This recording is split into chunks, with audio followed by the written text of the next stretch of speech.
Welcome, ladies and gentlemen, to my first, oh dang, that was almost a disaster at the onset. My first live business mastery webinar for jiu-jitsu. I'm not gonna try to claim to be a black belt in every business, but I'm a black belt in one business, and that is the business of changing lives with jiu-jitsu. Now, as I posted about my intention in doing this and having this live webinar, many people were like, Rener, what's wrong with you? Why are you having a live webinar on teaching jiu-jitsu, CTC business, all your success, Gracie University success systems? Why are you doing that in the middle of the storm? Now, it's no coincidence that it's actually very cloudy and raining outside right now. But I don't mean that literal storm. I mean the storm of coronavirus and the challenges we're facing as a country and as a planet right now. Why talk about jiu-jitsu? You can't teach jiu-jitsu, and that's true. You can't do anything. You can't get on an airplane, you can't get in a hotel, you can't eat at a restaurant, you gotta maintain the distance from everybody, right? So it's challenging for every industry right now, and just know that I'm not speaking to you guys right now for right now, right? That's not what I'm doing. I'm speaking to you guys right now so that when we inevitably come out of this storm, you come out with knowledge, a skill set, and maybe even the qualifications to own your own business. Because like I mentioned, part of the benefit of owning your own business is when times get tough, you weather the storm and you don't get laid off because you're the boss. So, ladies and gentlemen, this is the time. I have time right now. I'm very excited to be here with you guys. I know you have a lot of free time right now. Many people are locked up, quarantined all over the world. So I am very appreciative for you granting me your time right now to share some of these secrets. Now, I'm really speaking to three, potential audiences today, right? That's what I want to talk to you about. But before I get into exactly these audiences, I want to talk about what me and Hidon came into. I was like 18, he was 20 years old, right? We took over Gracie Academy, the original Gracie Academy, which is right down the street on Carson Street here. And 18 and 20 years old, we took over Gracie Academy. Hoist went off to do his own thing. My dad was already semi-retirement, and here we were, ready to run a school. And we were kids kind of thrust into this. We had about 200 plus students at the time, and we were like, man, this is tough. So we ran it for a couple years there, kind of trying to gather ourselves and figure it out. And then we figured it out. And these are the systems that I'm going to share with you today. The systems that took us from just over 200 students to over 700 students in 18 months during that period that Hidon and I were leading as young instructors at the time. Fast forward a few years, we launched GracieUniversity.com, and today we have over 200,000 members in 196 countries. Then we start certifying instructors, and in less than 10 years, we achieve 170 certified training centers. We effectively scaled the unscalable martial art, because up until we had cracked the code on this, it was a disaster, you guys. People would show up and leave twice as quickly. It was so hard to keep students on the mat. We had no idea what we were doing. We were just kind of thrown into leadership positions there. But now that we've cracked the code, we want to share how we scaled the unscalable martial art. And the reason is because much of what we're going to share with you, if you already own a school, can be immediately deployed in your school. If you don't own a school, it's going to give you an idea of what's possible with jiu-jitsu right now once we get out of the storm here. But the point is, there's three potential audiences I'm speaking to right now. And I think all of you fall into one of these three. If you're taking the time to join this webinar, it's because you're either A, you own a BJJ school currently. I don't know what your rank is, I don't know what your affiliation is, but I know you own a school and you teach jiu-jitsu. And you're tuning in because you want to hear Rener talk about what can help you take your own school to the next level. Because here we have well over 1,000 students, we have CTCs that are approaching the same, and it's like, we've cracked that code, so you want to learn the secrets. And I'm here to share those with you if you already own a BJJ school. If you're not a BJJ school owner, you're a BJJ dreamer, okay? So we talk about school owners as one possibility, okay? There's Ravi in Australia. School owners as one possibility, BJJ school owners. The other category is traditional martial arts school owners. Many of you watching right now are hearing about the jiu-jitsu buzz. Maybe you even dabble yourself, you even practice yourself, but you own a traditional martial arts school and you're kind of frustrated by the state of the situation because jiu-jitsu is growing so rapidly that you're like, man, I need to start teaching jiu-jitsu in my school or I'm going to lose students to someone who does. And now let me give you a little wake-up call. If you're not already teaching jiu-jitsu in your martial arts school, you're already losing students to someone who is. Let that resonate. It's already happening. So you're tuning in, hopefully, to say, man, what can I do to retain those students and to grow my traditional martial arts school, but also to add jiu-jitsu to the menu so I have this offering that is in such high demand right now. There's no doubt about it. Or you're part of the third category, the BJJ students and daydreamers. You guys are the ones who, like Johnny here, sit at your desk, you work a regular job. Maybe right now you're sitting at home more than at your desk, but in a normal, non-storm situation, you're sitting at your desk, you do your job, but all you're thinking about is when you can leave your job and get back to jiu-jitsu class tonight, right? And this might be from your first class. You might be a white belt with no stripes and be like, can't wait to get to class. Or you might be deep in the game, right? Training for a couple years and you're like, man, I just wish I could do jiu-jitsu all day, every day. If you fall into that I love jiu-jitsu and I hate my job category, you're also who I'm speaking to today. And if you love jiu-jitsu just a little bit and you love your job, hey, you might find a blend of the tips and strategies we're going to share here very useful for you as well in terms of what's possible. For these guys right here, what I want them to see in today's presentation is, look, other people who've been in the exact same chair, have made the transition, have opened CTCs, certified training centers, are teaching jiu-jitsu as blue belts, purple belts, brown belts. They don't have to be black belts. Black belts want you to think that you have to be a black belt to teach jiu-jitsu. They would love that to be the truth, right? But it's not the truth. And I'm going to show you several examples today, and you're going to go, all right, this is crazy, right? You just have to love people, love jiu-jitsu, and have a sound, proven system to follow, and you can teach as a blue belt or higher, okay? So here we are. Those are our three crowds, and the question is, what needed to happen? So when I talked about scaling the unscalable martial art, what I mean is we found a way to take jiu-jitsu, which is very low retention, very high attrition typically for students, one of the most effective martial arts on the planet, but one of the highest dropout rates of any martial art that ever existed. So we were like, no, that's unacceptable. That's unacceptable. We need to make it to where the most effective self-defense system on the planet also has the most effective retention and systems keeping students on the mat.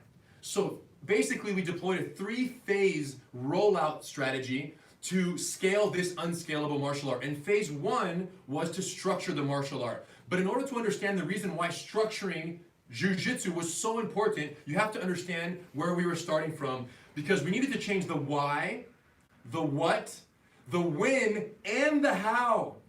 All of those had to be changed for jiu-jitsu in order for it to scale. Let's start with the why.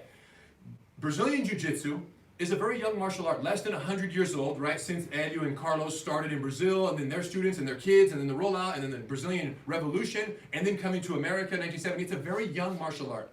And it exists as both a self-defense system, proven at every level on Brazil and worldwide, as a self-defense system, and it exists as a sport. It exists as both. And unfortunately today, most schools of Brazilian Jiu-Jitsu focus, if not exclusively, almost entirely on the sportive practice of jiu-jitsu. That is, the time limits, the points, the techniques that are designed exclusively for competition grappling, but would never be applied in a real street fight. That's the vast majority of BJJ schools today. What's the problem with that? Students who come to a school because they saw it effective in a real fight, they saw a Gracie challenge match, Hoist in UFC 1, 2, 3, 4, and they saw, wow, I want to, with the little guy beat the big guy, that real fighting system, I want to learn that. So they're showing up at BJJ schools, and when they get there, what they're learning does not resemble what they saw on TV or YouTube. That's where the discrepancy is. And how long do you think a student practices something that does not resemble in any way what they fell in love with on TV before they go, all right, 3, 4 classes later, they say, I don't understand how this has to do with that. And they quit and they never come back, and that's the end of their jiu-jitsu journey. So that was the one disconnect, was that jiu-jitsu had to be delivered in the form that was desirable and matched the student's expectation of what they came looking for in jiu-jitsu, which is fighting effectiveness first and foremost. There are exceptions to that, but I'm talking about the 99%. The other challenge of jiu-jitsu up until this point is that advancement through jiu-jitsu, not just belt advancement, but I'm talking about like just growth and climbing through one level to the next in any situation. In 99% of BJJ schools, advancement in jiu-jitsu has always been so subjective and just kind of arbitrary, and it is, and you just kind of, there's been no objective advancement guidelines or promotion standards and processes. And as a result, students get very frustrated. Americans especially, and I know I'm talking to the whole world right now, but I know because I grew up here, I quickly realized as a young man, I'm like, wow, students are quitting because they're coming to school here, and basically imagine going to a college, a university, like for real, Stanford University, and you get there and you say, "Professor, what do I need to do to graduate and get my degree?" And the professor says, "Just keep coming to class, just hang around, and you're gonna be okay." Sounds crazy, but that's what's done at every BJJ school. Teacher, what do I need to do to go to from the beginner classes to the advanced classes? Just hang around. Teacher, what do I need to do to get my next stripe or my next belt? Just hang around. And listen, I know there's some, trial by fire, you just gotta be tough, only the strong survive mentality in BJJ schools, and that's great, but that's not for the 95%. That's for the 5%. Now what I'm trying to teach you guys is how do you talk to the 95% of people who absolutely want and need jiu-jitsu, but aren't capable of going through the neck-breaking 6 months that you're telling them to go through in order to survive jiu-jitsu and then go. It doesn't make sense. It defeats itself at the onset. If someone doesn't qualify to do jiu-jitsu because your path through the art is so ridiculous, unstructured, sportive, and demanding, and unsafe because a brand new student shouldn't be sparring with 2 weeks of training, then how do we expect to allow jiu-jitsu to reach the people who actually need it the most? It doesn't. So these were the two problems. Structure, right? A street versus sport structure, and then of course the advancement structures that exist or didn't exist in BJJ. Now here's what's crazy. I'm a culprit of both of these violations. We did this, right? When we came to America and started teaching here and I was a kid and then we came up, uncles and dad, it was very loose. It was very much survival of the fittest and there was no guideline. You would never say, "Hey, what do I have to do to go to the advanced class?" They look at you and say, "Back in line." Okay, never ask another question. And you just go and survive jiu-jitsu until one day they go, "You, go to that class over there." Yes, but the one out of the 100 students who's still there from that pod of new students. So these are the problems. We violated them. We made so many mistakes. Now there's new BJJ schools opening every day and are making these mistakes, and they'll make them for the next 10, 15 years until they realize that what I'm talking about is undeniably true in order to allow jiu-jitsu to reach the most people who actually need it. So now that we understand the why, then the question is, what did we do to solve this problem? And the answer is structure. Capital letters, all structure. What we did is we realized that a brand new student needs consistency, structure, safety, and a concise curriculum that they can see the beginning and the end. And then they have to be able to work through that. And that came in the form of Gracie Combatives, you guys. 36 techniques, 70 plus individual variations, and the consolidation of what we believe to be the most important techniques of all of jiu-jitsu. Now, jiu-jitsu has 1,000 or more techniques. What we realize is a brand new student who's going to get in a street fight 6 months from now doesn't need 1,000 techniques. That student needs 36 lessons, 70 techniques to defend themselves. Punch block series, clinching, mount control, guards, bottom, submissions, triangles, top, bottom, the basics, distance management, punch protection, energy efficiency from the top, from the bottom, and all the core positions in the fight. Survival mindset, and this was very strongly correlated with the work we did with the U.S. Army in the early 1990s and 2000s when we refurbished the U.S. Army Combatives program, right? We helped in that process. These are the techniques we shoved their way because they asked us, "Hey, we don't have all this time. What can we teach a soldier in the least amount of time that gives them maximum combat effectiveness?" That's where the name Gracie Combatives was born. So, Gracie Combatives, now here's what's wild. For me and my brother Hidon, to have come to an agreement, look, two Gracies, two egos, come together and agree on one beginning curriculum was a death match, you guys. Could you guys imagine how crazy it was? For us to say, "Look, I want to show these 36, and Hidon says, "No, I want to show these 23 over here. No, I want to show this." For us to settle on the same was crazy. And imagine if other family members around the world were in the same room, other uncles and family members of ours were in the same room, and we all had to agree on 36 techniques that comprise the tree trunk of jiu-jitsu for every student we would teach from there on out. How difficult that would be. And probably impossible. People might, there would be serious hospitalizations.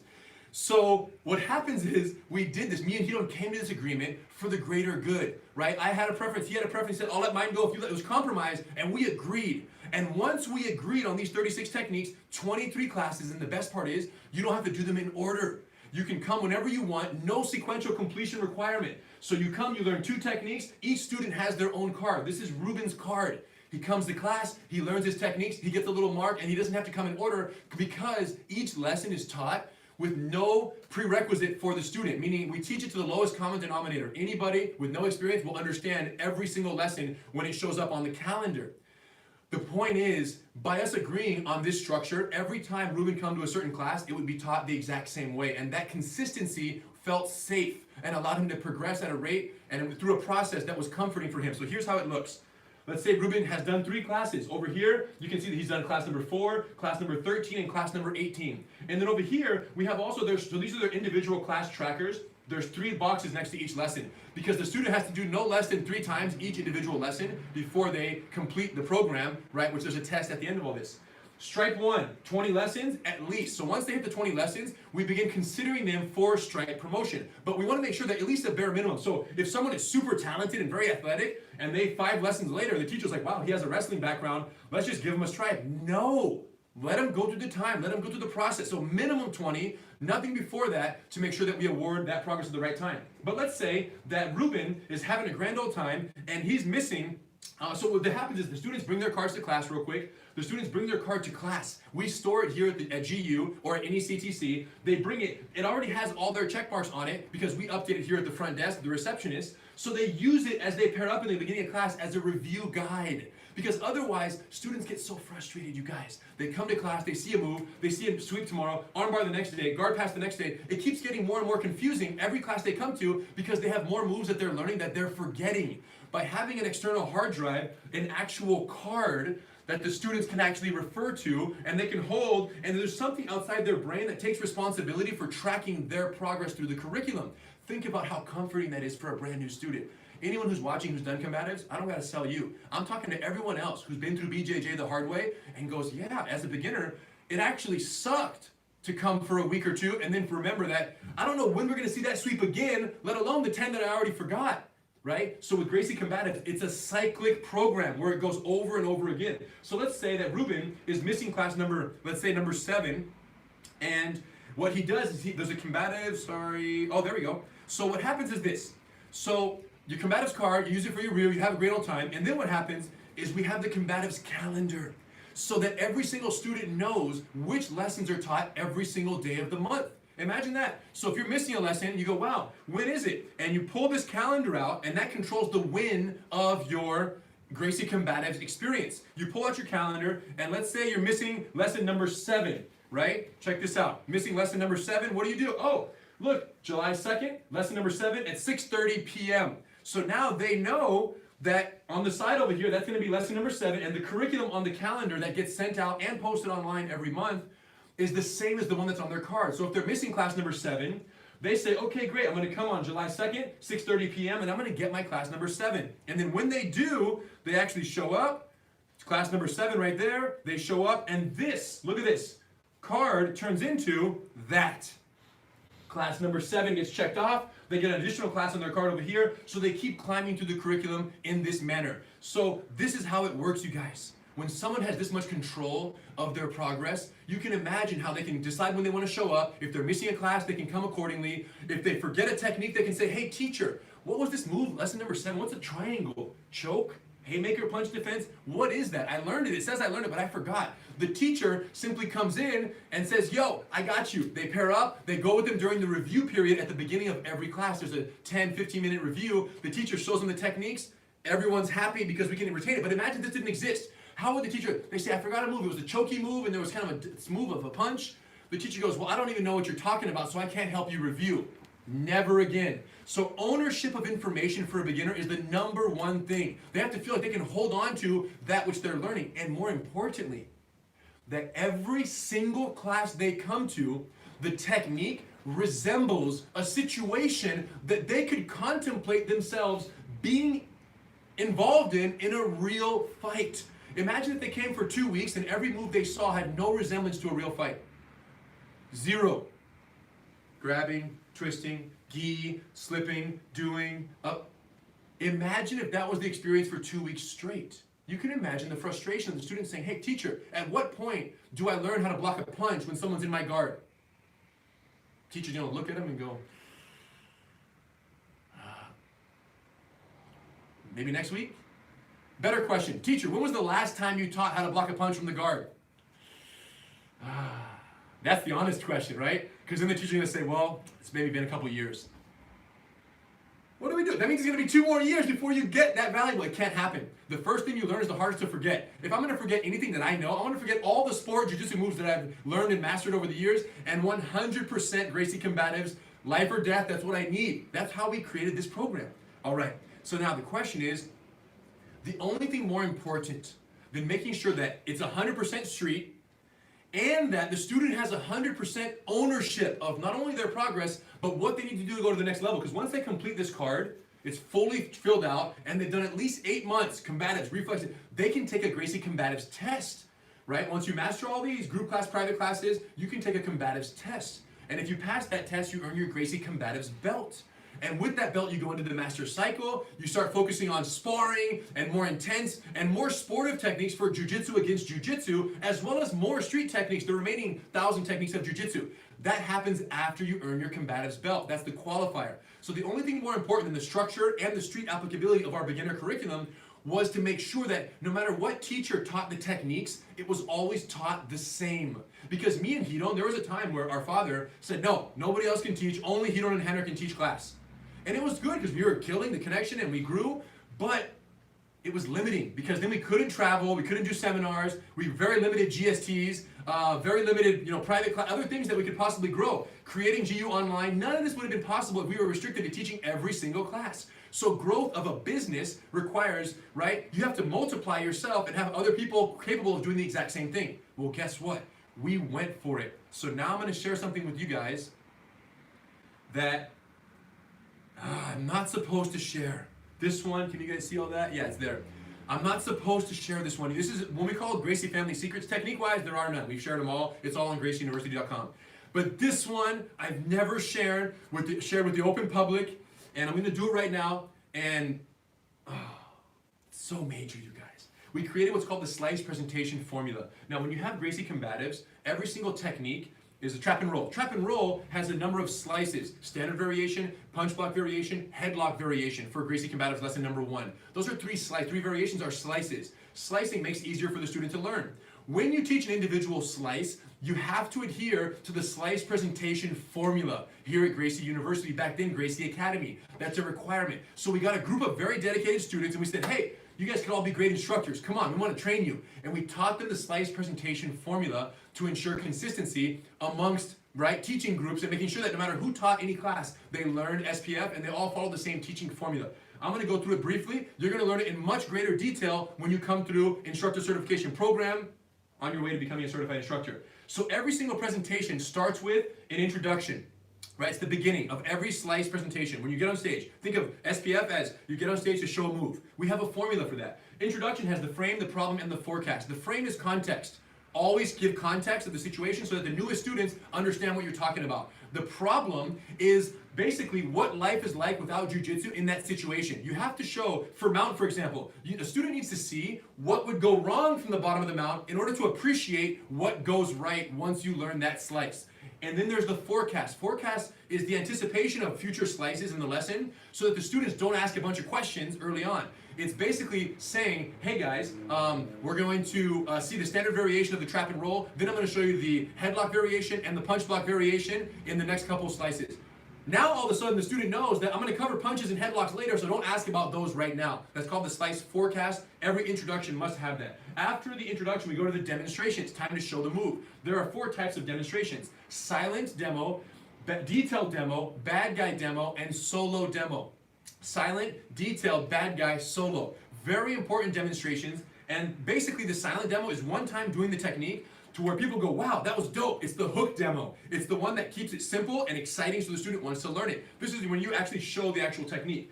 Number 2, detailed demos. Detailed demos is when you actually explain the technique. And there are essentially 3 detailed demos. There's a what demo, a how demo, and a why demo. What demo is very brief. You show the most basic details. The how demo gets a little deeper in how you're doing the technique, and the why demo goes even deeper in terms of why the technique is being done the way it is, and if you don't do this, this might happen. What, how, and why. So 3 detailed demos are going to go down. After that, you do a bad guy demo. You switch roles with your partner. You have your partner do the move on you. So now you are the bad guy for your partner on stage in front of the whole class. What's the benefit of this? You're teaching your partner, you're teaching the audience how to be a good bad guy for their partner, because beginners don't even know how to grab someone in a headlock or throw a punch or act in a way that's realistic. So you got to teach them during the bad guy demo. And finally, you have the solo demo. Do the move one time by yourself. You're here for the triangle. Cross your legs, pull the arm across, get this, lock it over, controls. By doing the move solo, students will often see details and subtleties that they didn't see when you were partnered with your training partner on stage.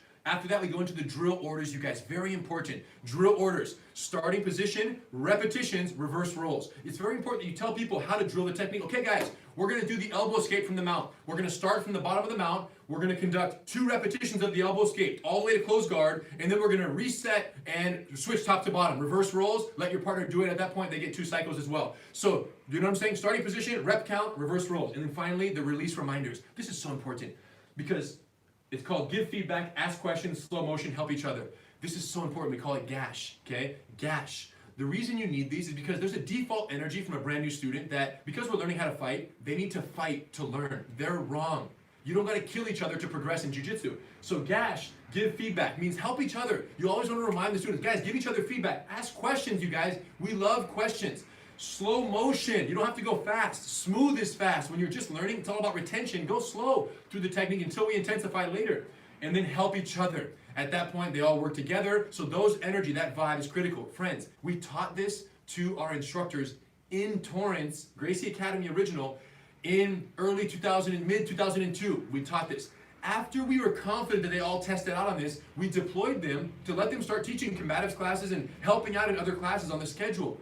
And that mixed with basically the implementation of combatives, this SPF, these teaching methodologies, the structure that it all added, guess what? That's when we went from 200, give or take, to over 700, about 750 students in 18 months. It was like this, you guys. It was so gnarly and so exciting and so fun to have experienced that. And all because we added structure to the equation. And we were so confident that our system in GU was sound and was rock solid, that a couple years later, once it was so solid and the growth was just unprecedented for us, is when we finally said, okay, it's time to scale this to the world.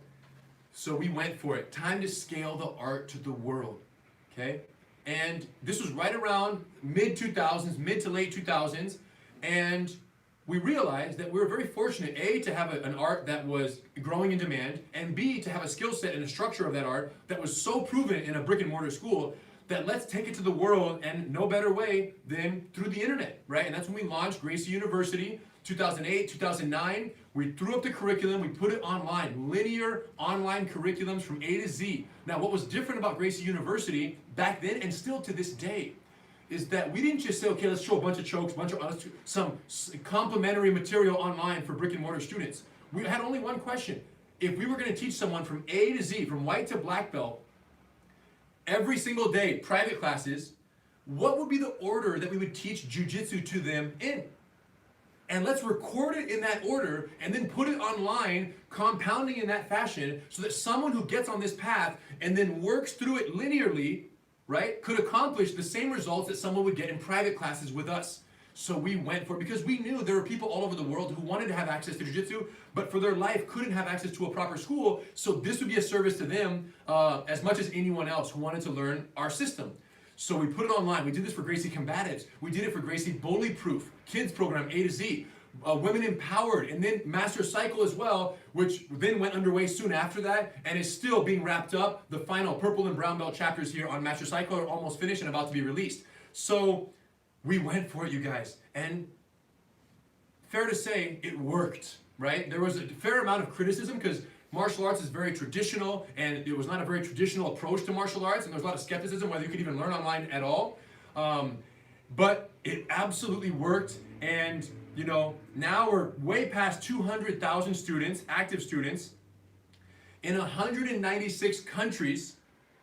And I just checked this morning, and because of the closure right now and this lockdown, we had, in the last 10 days, we had 1,481 new members join Gracie University in 10 days.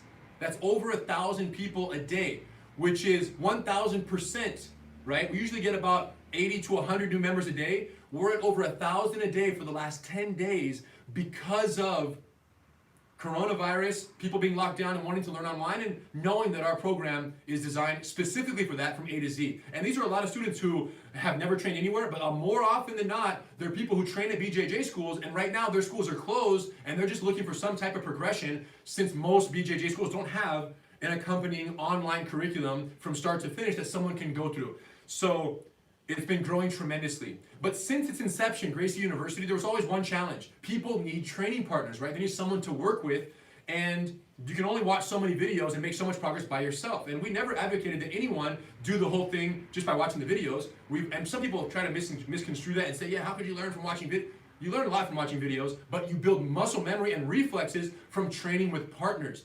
So what happens, we created a student database on Gracie University where people can click on members and do a search within 10 miles. I want to find all the people who are, white and blue belts or higher, or you can narrow it down however you want. And I want to train with these people, and then it shows you 47 people within 10 miles of your house who you can network with and contact through the site and train jiu-jitsu with at your house or at their house. That went great. But then we realized there's regular online GU students and there's super students. And there were some people who had the mats and the curriculum and all the gis and all that. They were just so fired up about this that we created a new classification called Gracie Garages. And these are unofficial at-home training centers where someone has mats and high level of dedication, and they really want to keep going. And here's an example of a Gracie Garage in Orlando, Florida. James Beeger. And he's been doing great work over there. The community gets together, but check this out. So we're here in front of James's house. Amazing guy. I've actually taught a seminar in this Gracie garage recently. This is an older video, and his garage is much bigger now. He moved houses. But look at this, you guys. Curriculum, he has the mats, he has the curriculum on there, the Grandmaster Eddie Gracie poster on the wall. I mean, this is an unprecedented level of dedication for someone to commit their house or a bedroom to being a Gracie garage. And then the community gets together, adults, kids, they go and they work together and they make it happen, you guys. And this is happening all over the hundreds and hundreds of Gracie garage in the US alone and internationally. So we're super excited. We're reaching people, they're learning from home, everything's going great. And then what happens? We realize that putting out Gracie University is great. Putting out information was great. The only thing better than putting out incredibly valuable self-defense information is creating a system through which people who learn that information could be verified in their execution of this technique and these reflexes and the techniques that you're putting out, right? Because every other BJJ, whether it's DVD or online, they put out the information and it's one-way communication from the source to the potential student. And that's great, motivational, but there's no responsibility on behalf of the teacher at that point. They're free of all responsibility to verify that what they're putting out is actually being retained and regurgitated and effectively employed or deployed by the student there. So we went for it. We created the video evaluation process, which initially was subject to quite a bit of scrutiny, but man, the results just speak for themselves. It's so ridiculous, you guys. We have students all over the world through the video evaluation process. The way it works is once you complete a certain segment of the curriculum, Gracie Combatives from A to Z, you then take a test. You do the test, the same test you would do in person. You do it wherever you are on video. You record the video of your performance. 25 minutes of Gracie Combatives, 5 different videos, mount, side mount, standing, guard. You put all those online, freestyle flow drill where you show us the connectivity of all the techniques. And then what happens is, yes, thank you. What happens is, at that point, we have students all over the world who are doing this via video, and these guys are sending in the results, you guys. It's happening. And people who would never have access. There's a guy in Lagos, Nigeria. Uke Wokedi is his name. And he's not 2,000 miles from the nearest BJJ anything. Forget CTC, just anything. And Uke logged on, dedicated for over a year with his cousin. They practiced, and they went and they moved the bed aside in their room and they put floor mats, they taped it together with duct tape, and they did jiu-jitsu, Gracie Combatives on the floor in the, and now listen, in his house out in Lagos, Nigeria. And Uke is a border patrol agent in Lagos. So he's like a federal officer there working out of his home on the floor with the mats, falling in love with Gracie Combatives.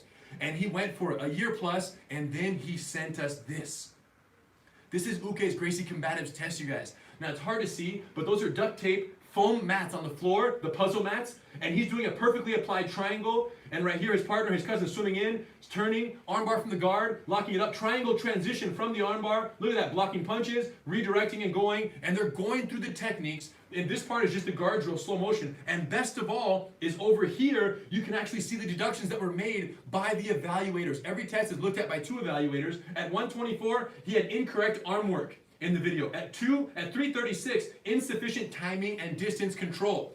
You guys, listen, what do you think Uke does with this information once he gets it? He goes back to the source material, the videos, he watches them with his deduction notes, he makes the corrections, and he gets better from Lagos, Nigeria. This is happening all over the world, friends. And for people like this who don't have any other access, this is not just an acceptable way, it's not just the best way, it's actually the everything way. And he's making real progress in jiu-jitsu. Now what's crazy is, as you can see here, here's the instructor, the initial evaluator, here's the admin deductions. So 2 people give their score, and the final average there was 3 deductions. So he scored 97 on his Gracie Combatives test from Lagos, Nigeria. This is it, you guys. Once we're seeing things like this, we know that people like this, and then they advance. Once he completes this, goes into master cycle, starts the BBS1 curriculum, practice, sparring, and then later he'll have a chance to test for his actual blue belt at a certified training center here in Torrance at Gracie University headquarters. But he just continues through the curriculum on his own until he meets us for the big milestone official belt promotions, which are going to go down. So he passes with a 97 or higher, 97 score, which is exceptionally high. The passing grade is 90. 95 or higher, 97 or higher is exceptional.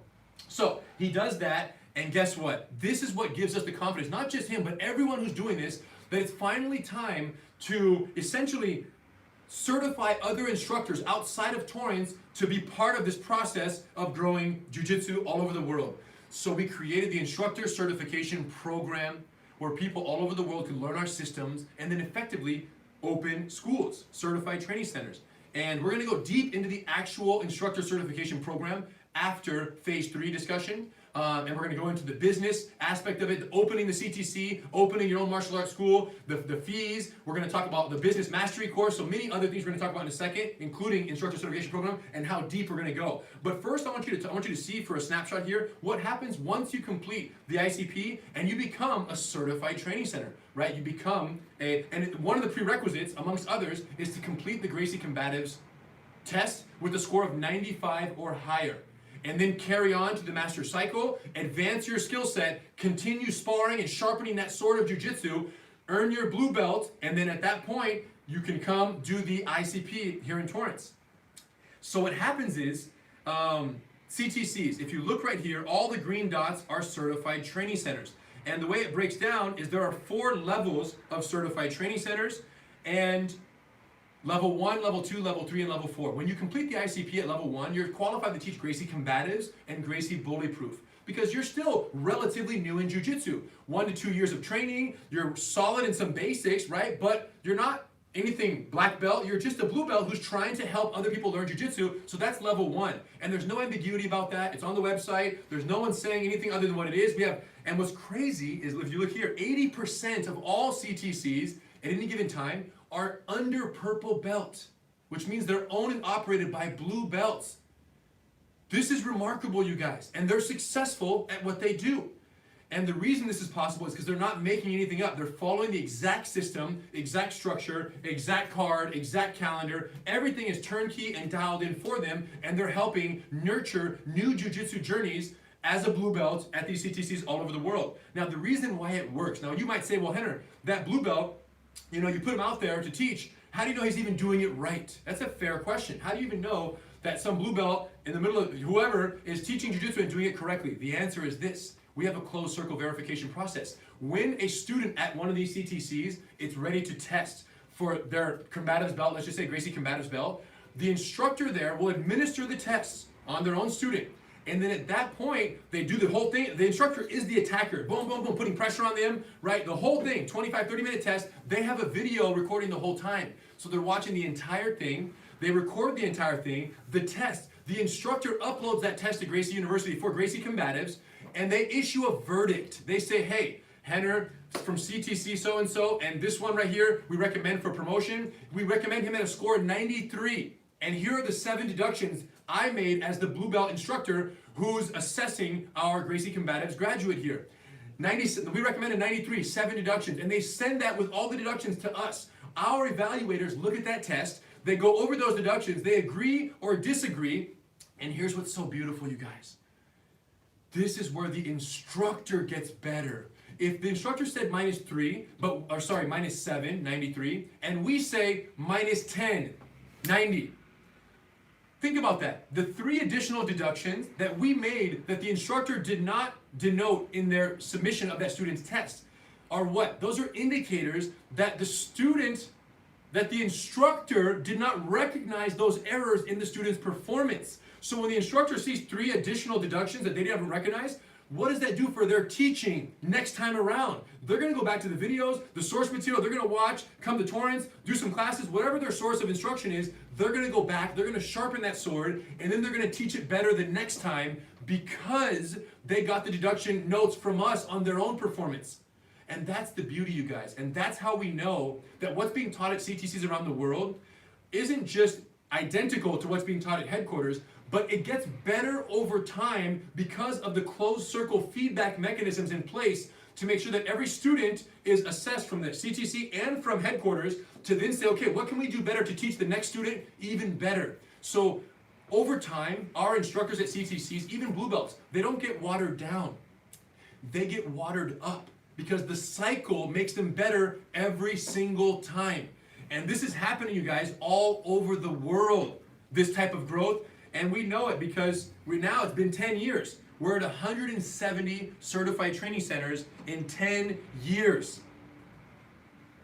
And they're killing it all over the world. Blue belts, purple belts, brown belts, black belts, and we have some that started as blue and are now purple, brown, and black, and they're climbing through the ladder and they're doing exceptional work. So let's take a little ride here to Seoul, South Korea. If you click on Seoul on our website, Gracie University, it takes you to a sub-site. Every CTC have what's called a sub-site. If you, every CTC has what's called a sub-site on our website.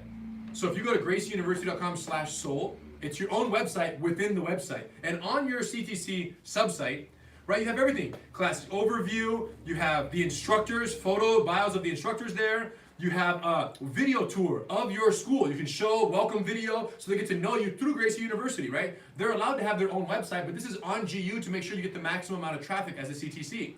And then you have your class schedule. If you click on the class schedule, you can download the PDF of the class schedule in Seoul, South Korea, from anywhere in the world. So all the schedules, Women Empowered, Bulletproof, here's their Gracie Combative schedule in Korean, you guys. I love this. Right here, it's all Korean text. They teach in English, by the way. They teach the techniques in Korea in English so that students learn English and they learn the names of the Gracie Combatives techniques. But this text on the page on here is in Korean, which I love. But Jason Park runs a school out there, does an amazing job. Now let me tell you something right now about the level of consistency at CTCs around the world. Not just Torrents, but every single CTC. This is how precise and specific it is. If I were to go to, Jason Park's CTC, Seoul, South Korea, and participate in and let's just say you told me what day of the month it was. I said, okay, it's the 20th of June. So it's going to be class number 5 at 7:30 p.m. I already know because it's on the calendar. Class number 5 is going to be punch block series and guillotine choke. I already know. Now here's what's wild. If you tell me, Rener, it's 7:30 in Seoul, South Korea, the class has begun, and you tell me what minute of the hour you're on. Let's say you're at 7:47.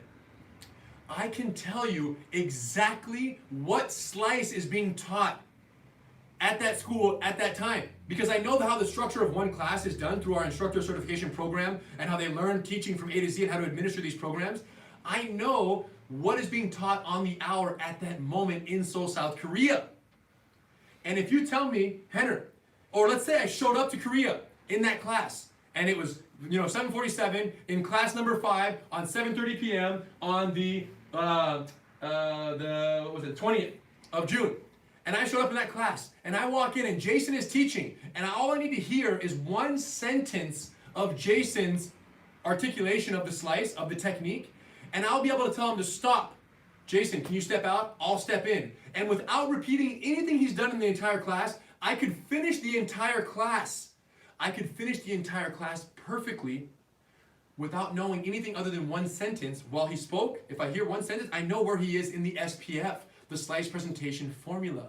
And I could finish that class perfectly. I'd be speaking English, but luckily the Korean students speak jiu-jitsu, so we're straight. And at that point, we're good to go. Friends, not just me, any one of the 500 plus instructors we've certified all over the world could step in for Jason Park and do the exact same thing. Even the blue belts could do this in the structure that we have. So this is what I'm talking about in terms of instructor certification and sharing it with the world and structuring it. That was the most important thing. Now, here's some case studies of some instructors who've made incredible progress and have joined the thing in all different backgrounds. Here we have Ravi Singh, was a black belt before he joined, ran a successful school, Ravi Singh coming back, right here.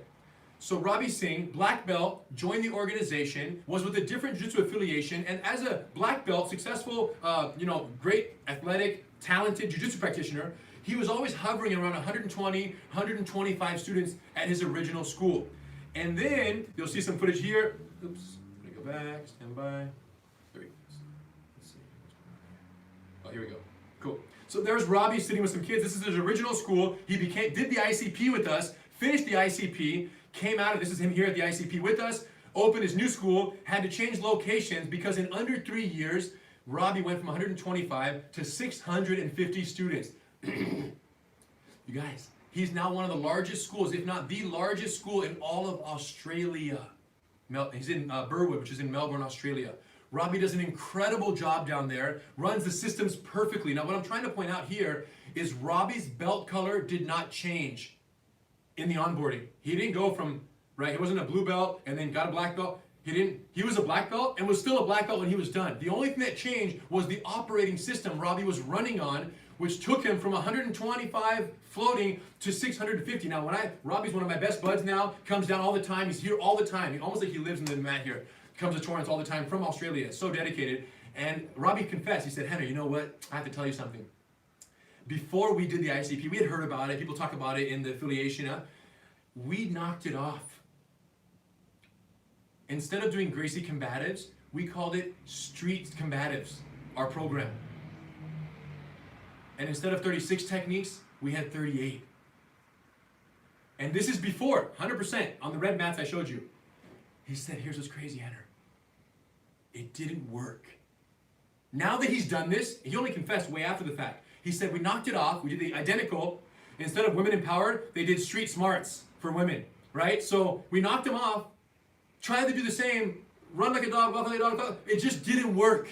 And then he came to the ICP, and then several years, 3 years, 650 students, he said, Henry, now I know why it didn't work, because what you're providing us isn't just a number of techniques and a cool name. It's everything you need to be successful to run that program at your school. And we're going to talk about many of those things going forward. But I just thought it was cool that he confessed later. I love that. He was like, Henry, I tried, I knocked it off, but it didn't work. And he could do that because we're now incredible friends. Then you have Carlos Leal, Taekwondo master, Southern California, I'm talking high level, did the ICP, and fell in love with jiu-jitsu after, of course, completing Combatives, did the ICP, started teaching Taekwondo and karate, or Taekwondo and jiu-jitsu together, and then what happened is, jiu-jitsu was so successful that it took over his school, and now it's 100% Gracie Jiu-Jitsu.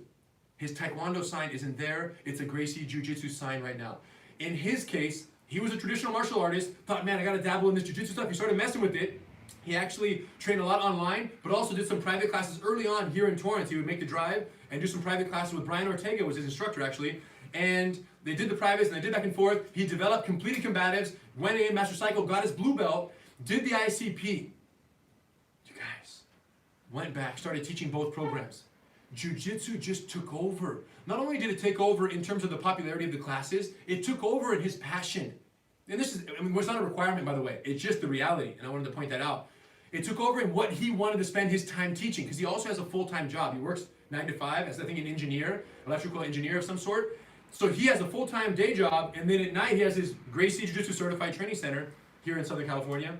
So it took over. So he's like, I want to teach Jiu-Jitsu full-time now, change his sign, and now it's Gracie Jiu-Jitsu 100%.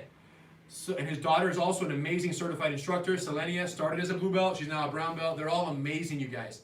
So, another example, Johnny Vasquez, jiu-jitsu dreamer at job, loving jiu-jitsu, started in his Gracie garage after Gracie University Online, got a bunch of training partners, did the ICP, fell in love with the programs, opened his first CTC, a tiny little school, 75 students in 6 months, had to move twice within 3 years, 3 separate locations over 3 years, 350 students surpassed in 3 years.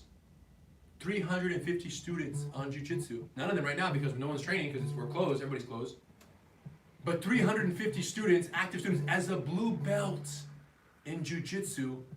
And what's crazy about Johnny's situation is this, because a lot of haters will come at this point and say, yeah, people train with the blue belt, it must be because the Gracie name, it must be because this marketing, it must be because Rener talk loud, it must be because they're oblivious to what it's like to train with the black belt. I'm talking to you guys, and I know you're watching right now too.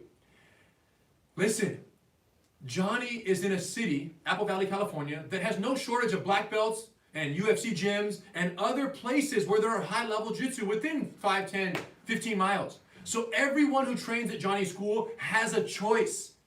And they don't train at these other schools, not because they're oblivious, but because what they get from Johnny, Gracie Combatives, Gracie Bullyproof, and the programs is exactly what they expect, what they dreamt, except it exceeds all their expectations in jiu-jitsu. And what's crazy is many of the students had trained in other schools, had negative experiences, and then ended up in Johnny's school. Many of them, he told me stories about. So, it's not just the oblivious who are training with blue and purple belts, and brown and black belts, right? It's not just the oblivious who are going to certified training centers, it's people who want to train jiu-jitsu that is street self-defense, at least first and foremost, and structured in a way where they can own the journey and not feel like it's just this, tiger pit lion for survival of the fittest. That's not what they want, you guys. And the people are speaking loud and clear at CTCs all over the world.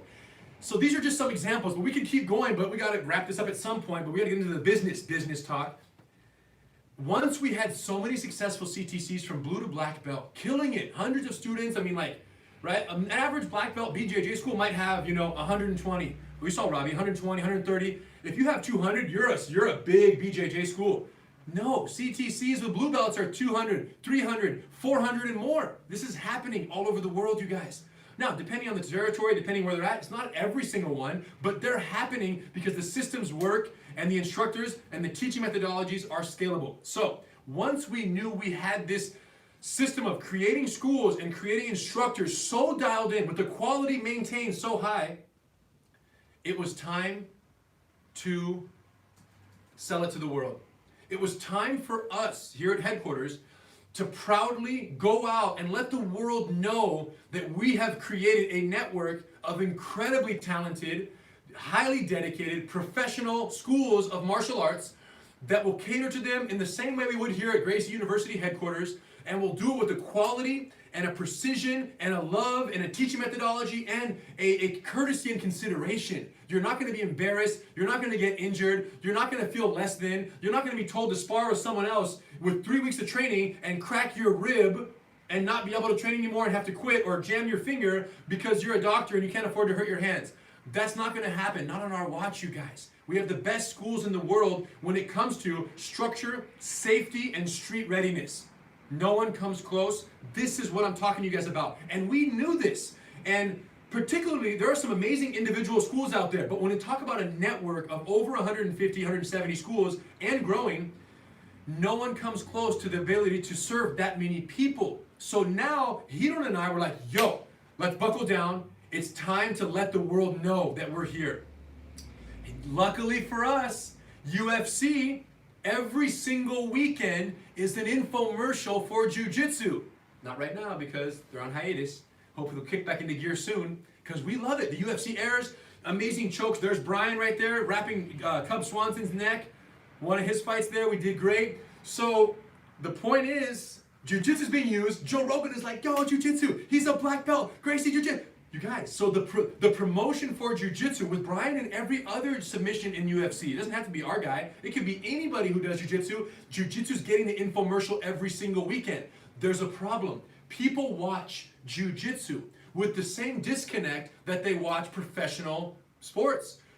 Especially something like football, professional football, I think more than basketball. Basketball, you get a ball and you go to the hoop and you shoot a few hoops if you're a basketball fan. If you're an NFL fan, you don't put on the shoulder pads and go crack skulls with your friends on a weekend, unless you're in high school or college or you're a kid and your parents are letting you do that. For the most part, adults aren't cracking skulls on weekends for fun. So the UFC, which looks as intimidating as professional football, if not more, you watch it with a certain disconnect where you're from the couch, you're like, oh, that's dope. Oh, look at that. And they become couch MMA masters, right? I know the submissions, I know the names, I know everything. But hey, you want to do it? No thanks, no thanks. I don't want to get my face ground up against a chain link fence. So what do? So this, along with the advice at the right time from our amazing friends in Miami, the Valente brothers, they were like, there was a UFC that happened, a GSP Dan Hardy fight. The submission didn't go down. GSP couldn't break Dan Hardy's arm, and Guy called us and was like, yo, you guys should do a breakdown to actually show how GSP could have broken the arm and why it didn't work, because GSP was even confused. And I said, great idea. Me and Hito, let's do it. We did a GSP breakdown. We did another one. Fabricio Verdum versus Fedor Emelianenko. Went viral. The triangle armbar he finished him with in Strike Force, I think it was. Correct me if I'm wrong. Boom, armbar, we broke it down, hundreds of thousands of views, and all of a sudden we realized we had captivated an audience who wanted to understand more about MMA, but we were able to do it in a context that kept it safe and humane in the discussion. So we started doing Gracie breakdowns, you guys, every top UFC blockbuster, and here's what's crazy, they worked. Look at this. So now, this was the breakdown we did for Conor and Khabib, and look at that, you guys, 3.547 million views. And this hit the top trending charts on YouTube. It was the top trending on YouTube on the first page. So people were seeing this video who weren't even martial arts fans or MMA fans because it was trending so high. For 2 days it was on top trending in YouTube. So we did this Conor Khabib breakdown, and we show the techniques in a calm, deliberate manner, and people watch us. I mean, you guys have all seen it. You guys are here because you're fans, unless you're the deep haters, then you're also watching, which I love you guys as well because we all bring it together. But the point is, we do these breakdowns, and the fans, what do they say to themselves when they see a breakdown? They say two things. Number one, oh, that's what happened. Number two, they say, wow. Number two, they go, wow, that was a lot easier than I thought. The way they showed it made it much simpler, and I like the way these guys teach. I really like the way these guys teach. I want to go learn. If I can learn that, if that's MMA, if that's what they call MMA, I want to learn that version, which is really Gracie Jiu-Jitsu. I want to learn that. And then they go, and the question is, what do we do with that captive audience who falls in love on the video, right? And then the end of the video comes, which is even more important than the video itself. Check this out. Find a certified training center near you, GracieUniversity.com. So we do a video, it gets millions of views, and at the end we say, listen, if you want to, every video is the same. If you want to learn jiu-jitsu, find an accredited certified training center at GracieUniversity.com. They're going to take care of you just as well as we would. That's the tone, you guys. That's the vibe. And guess what? That's called the funnel. This is the views. This is the landing, which is your CTC. So we drive all the traffic into the bucket so they go to these schools that we so proudly have crafted and certified and systemized and got so dialed in over time. That was the whole point, is to get everyone on the exact same page. And we went for it, and it worked. Here's how well it worked. I checked this yesterday, a couple days ago actually, when I was preparing for this. 125 million aggregate views on Gracie breakdowns on YouTube alone. This isn't even Instagram and Facebook, which has some videos have 3, 4, 5, 10 million views, single video.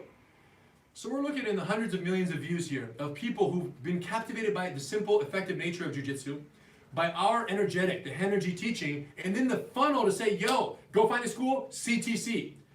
That's what phase 3 was of scaling the unscalable martial art, is catching these MMA fans, getting them off the couch, getting them on, and getting them to a CTC. And if they're too scared to go to a CTC, guess what they're doing? They're logging on, 10,000 in the last 10 days. They're logging on to Gracie University. They're watching the first several free lessons. There are many free lessons there. They're watching the free lessons. They're falling in love from their couch, saying, man, I really like the structure. Okay, now I'm ready. So if you're not ready for your intro to school from a breakdown, we have an alternate path, which is go to GU, online, get ready there, and then once you're motivated, jump into the CTC near you. And if there's no CTC, invariably, what do? They search right? Brazilian Jiu-Jitsu near me, and they find a random BJJ school and they go. My only fear is that when that happens, they are unpleasantly surprised by the fact that the structure, the safety, and the street applicability that we've promised and have touted to the world doesn't exist at the BJJ school where they land. Which is largely why I'm doing this live webinar here, to give away the secrets to the scalability so that people who aren't even CTCs take these tips and improve the jiu-jitsu experience for people all over the world, even if you're not a CTC. Become better than you are. So instead of retaining 2 out of 10 students, retain 8 out of 10 students, or 9, or 10 out of 10, like some of our CTCs. That's all I'm saying. Get better so that when we make a video that captivates the world for jiu-jitsu, they show up and they're more excited because they're getting something that resembles what they came looking for. Now, many of you are products. If you run a BJJ school, sometimes you're a product of the way jiu-jitsu is a sport, very aggressive, so you don't know what you don't know, and you only can do the way you were done. Do you understand? So you're kind of a victim of what you were brought up with, so you just run it that way. And listen, if that's the case, you're kind of trapped in your own ways. You don't know any different. And what I'm telling you is, from a service perspective and from a business perspective, you should consider the things I'm talking about. Because when you retain 8 out of 10 students who walk in the door, they stay not just for one class and then quit, but I'm talking you retain them through Blue Belt and beyond. When you retain that number, everything changes in your life. Start with the impact. Your community is served. I have almost 1,500 students. What does this mean? It means that thousands of people in a Torrance, kids, we have 400 plus kids alone in one school. What it means is we're servicing the community in a way that no one else is doing. And the gratitude and the appreciation for being in that position, I can't even articulate that to you guys. That's number one. Number two is the financial benefit of a school that has, forget 1,000, right? That might seem far if you're not Gracie University, even though some of our schools are getting close, knocking on the 1,000 student door. Ravi's creeping up there, some others as well. Forget 1,000. Let's just say instead of 120 students, you have 350 or 450 students at your school. That's the difference between buying a house and not buying a house. That's the difference between doubling the size of your school and paying the overhead every month, no problem, and not staying in a small school. So the point is, if you can grow your school and service more people, you can make more money. Now be clear, the money should never be the reason for the integration of these systems. The money is the natural consequence of servicing the community in a greater way. That's it. It'll happen. They're just hand in hand.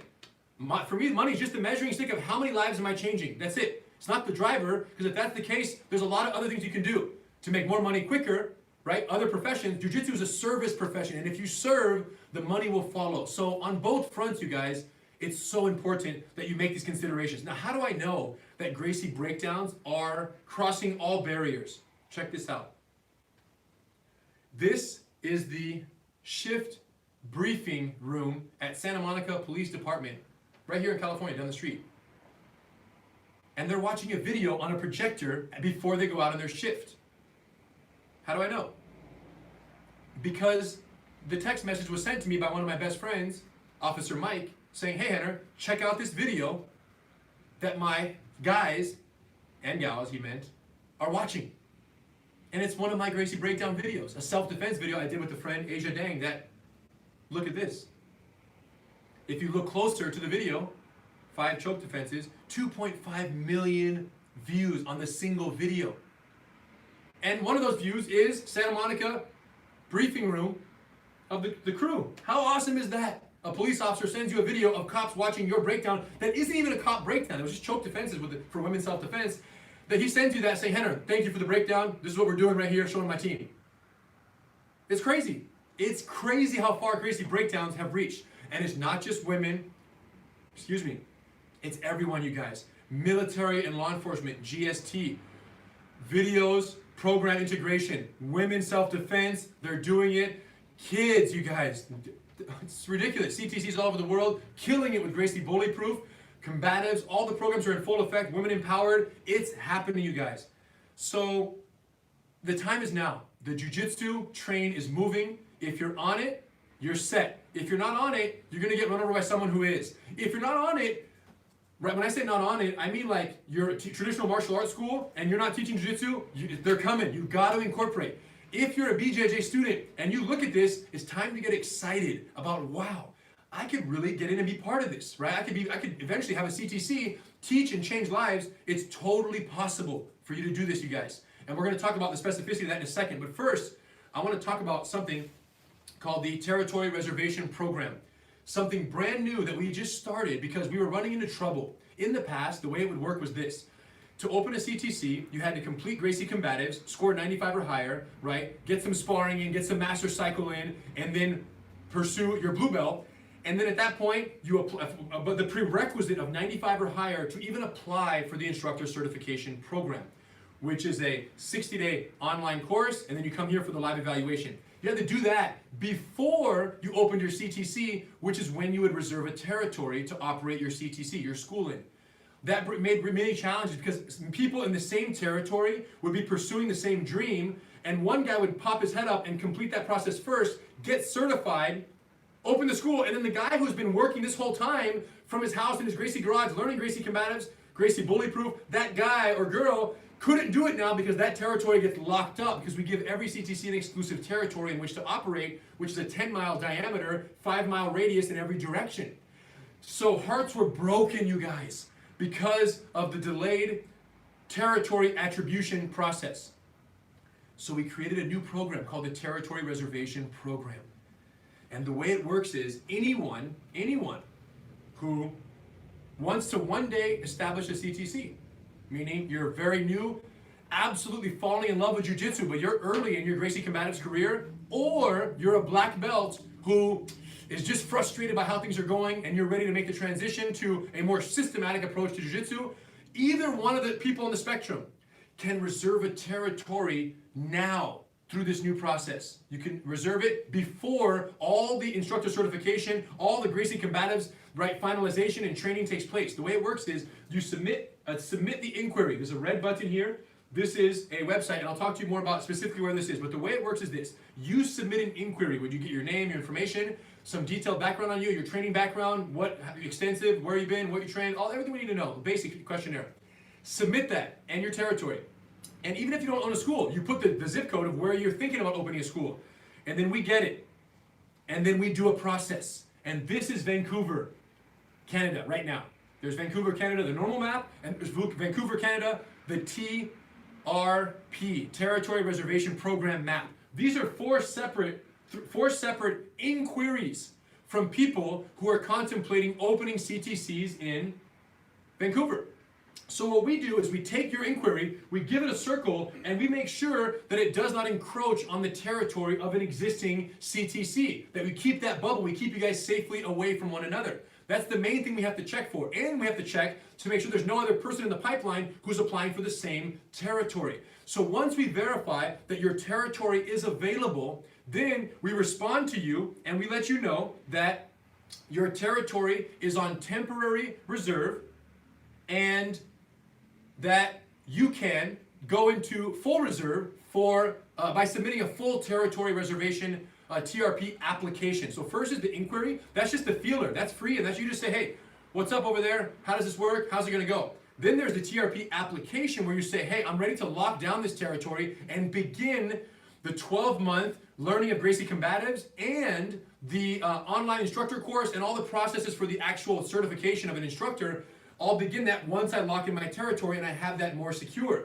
So what happens is everyone on this map, green means certified training center. Yellow, all the yellow pins are reserved territories of people who are in the process of going through the instructor certification program and all the learning material they have to cover there.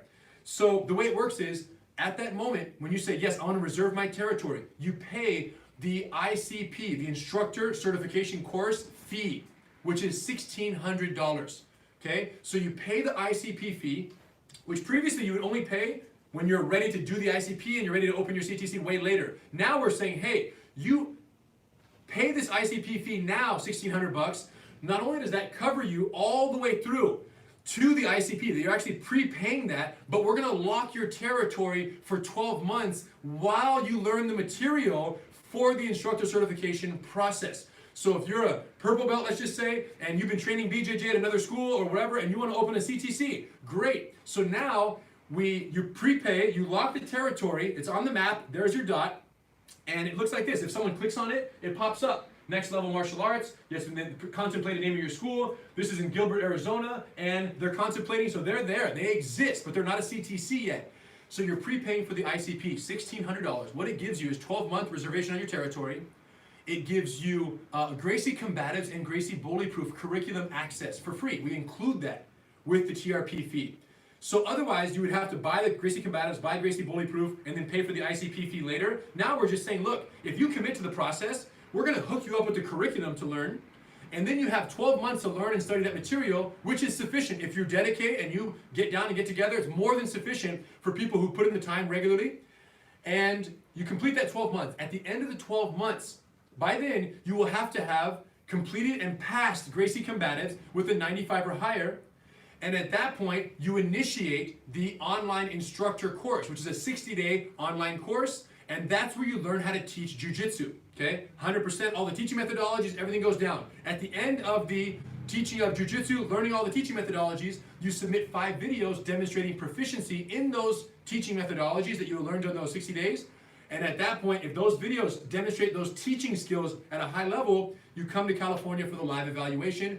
And once you graduate from that, that's when you open your certified training center. So there's several layers of what needs to be done here, but it's very clear. And all I'm trying to point out now is that reserving your territory covers you all the way through, okay? Provided that you pass those milestones, and they're all in much greater detail on our website. But here's one crazy story I want to tell you about. So this is in Gilbert, Arizona. When you zoom in on this pin, when you zoom in, look at this. There are 2 pins in Gilbert, Arizona that are yellow. There's a green one that's further out, but 2 yellow pins in Gilbert, Arizona. Here's what happened, you guys. We got 2 territory applications, legit. $1,600, reserve the territory, fee paid, I'm going all the way, applications from Gilbert, Arizona on the exact same day. This is very important for you to understand. It wasn't that we had a CTC and then someone else applied and that was the conflict. We had 2 on the same day in the same city in Arizona, 1 black belt and 1 blue belt. 2 great guys, and like have all the great intentions. I want to learn. I love the program center. I visited a CTC. I love what they're doing, and I'm on board. We're in 100%. I was like, this has never happened before. So I said to the guys, I said, bro, here's the deal. This has never happened. Normally, whoever locks it up first gets the reserve, and that's it. They were about 4.7 miles away, just under 5 miles away from each other, give or take. And I said, guys, here's the deal. You guys both applied the same day. Are you both okay with both of you coexisting on opposite ends of the city? North and South Gilbert, Arizona. And they both said yes. So there they are. Both reserved for the next 12 months. Now they're deep underway learning Gracie Combatives and Gracie Bullyproof. And then they're going to come through ICP. Once they finish this process, they test out of Gracie Combatives. That can be done online, or it can be done at a CTC. They test out of Gracie Combatives. Then they work into the master cycle, they do some online instructor course, and then come here for the live evaluation, at which point we check them on everything. So this went down, you guys, and all I give is this. Let this be kind of a fair warning to the territory considerations that go down here. If you're already a CTC, we protect the territory. If you're not a CTC and you're like, oh, one day I might, all I can say is this. You don't want to be part of this equation, and you definitely don't want to be part of the equation that by the time you pop your head up and decide you want to do this, there's already a yellow pin in your territory. Because if there's a yellow pin, that's it. It's done. That territory is gone forever. As long as they become a CTC and they do good work, they're never going to be pulled off the map. And they're going to have their radius, and you're never going to be able to encroach. So territory is a real thing, and submitting that inquiry is the most important step early on to make sure that you're not blocked out of a territory. There will be a CTC, Gracie University CTC, in every city around the world. And we're coming. Every single one. This is going to be it, because this information, this programs of jiu-jitsu are too valuable and effective to not be offered to every person on the planet. So we're coming. The only question is, in your city, who's going to run the CTC? So Now we move into the instructor certification program. I want to dig a little bit deeper on the actual program. Here's a beautiful shot, all the black belts who are there helping us administer the ICP. And then you get into the actual Gracie Combatives Mastery phase. So phase one of, this is, once your territory is locked up, this is the phases you're going to go through, right? So now you've reserved your territory and you begin Gracie Combatives Mastery, which you can complete in up to 12 months. If you're a purple belt, if you have any jiu-jitsu experience, any regular, like blue belt or higher already, either other affiliation or with us, completing Gracie Combatives is a matter of 2 to 3 months. Honestly, some have done it in less time. Like Frank Cucci did it in like weeks because he's a black belt under Pedro Sauer. And when he came on, he said, Henry, I want to do this right away. 3 or 4 weeks later, it was ridiculous. He passed the Gracie Combatives test with like a 99. It was ridiculous. So it's just a matter. Here's why. You might say, well, why do I have to do, if I'm a black belt, why do I have to do your beginner program to be able to be an instructor? The answer is simple.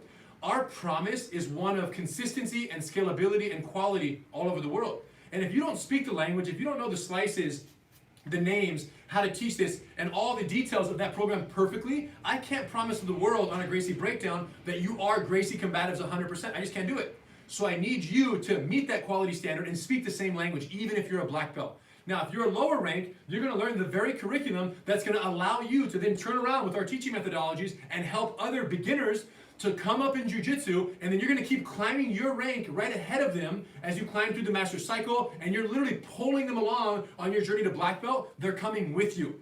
And it's happening, and it's already happened at CTCs who've been with us for 10 years. They started as blue belts, now they're black belts, and they have students that are brown belts right behind them. And in the beginning, people were like, no, blue belts can't teach. How dare you say that, Henry? And it's like, come on, you guys. Why are you hating? They're already doing it. And now we have 10 years of evidence to show that not only can they teach, by the time they reach black belt, they have hundreds and hundreds and hundreds of students to show for it, and a business that they can pass on for generations to come. Okay? So, instructor certification program, phase one, Gracie Combatives Mastery. This also includes Gracie Bully Proof. I already told you, I couldn't fit it in here. Gracie Bully Proof is part of the learning material because when you get certified at level 1, you're teaching both programs, Gracie Combatives, Gracie Bully Proof, mandatorily. Okay, so make sure that you're also digesting, and we're going to give you free access to that material once you lock your territory and begin the training process from home, wherever you are, at your school, in your house, wherever, your garage. This is some of the, showing the online program here. There's Gracie Combatives Online. You can access the program 100% online.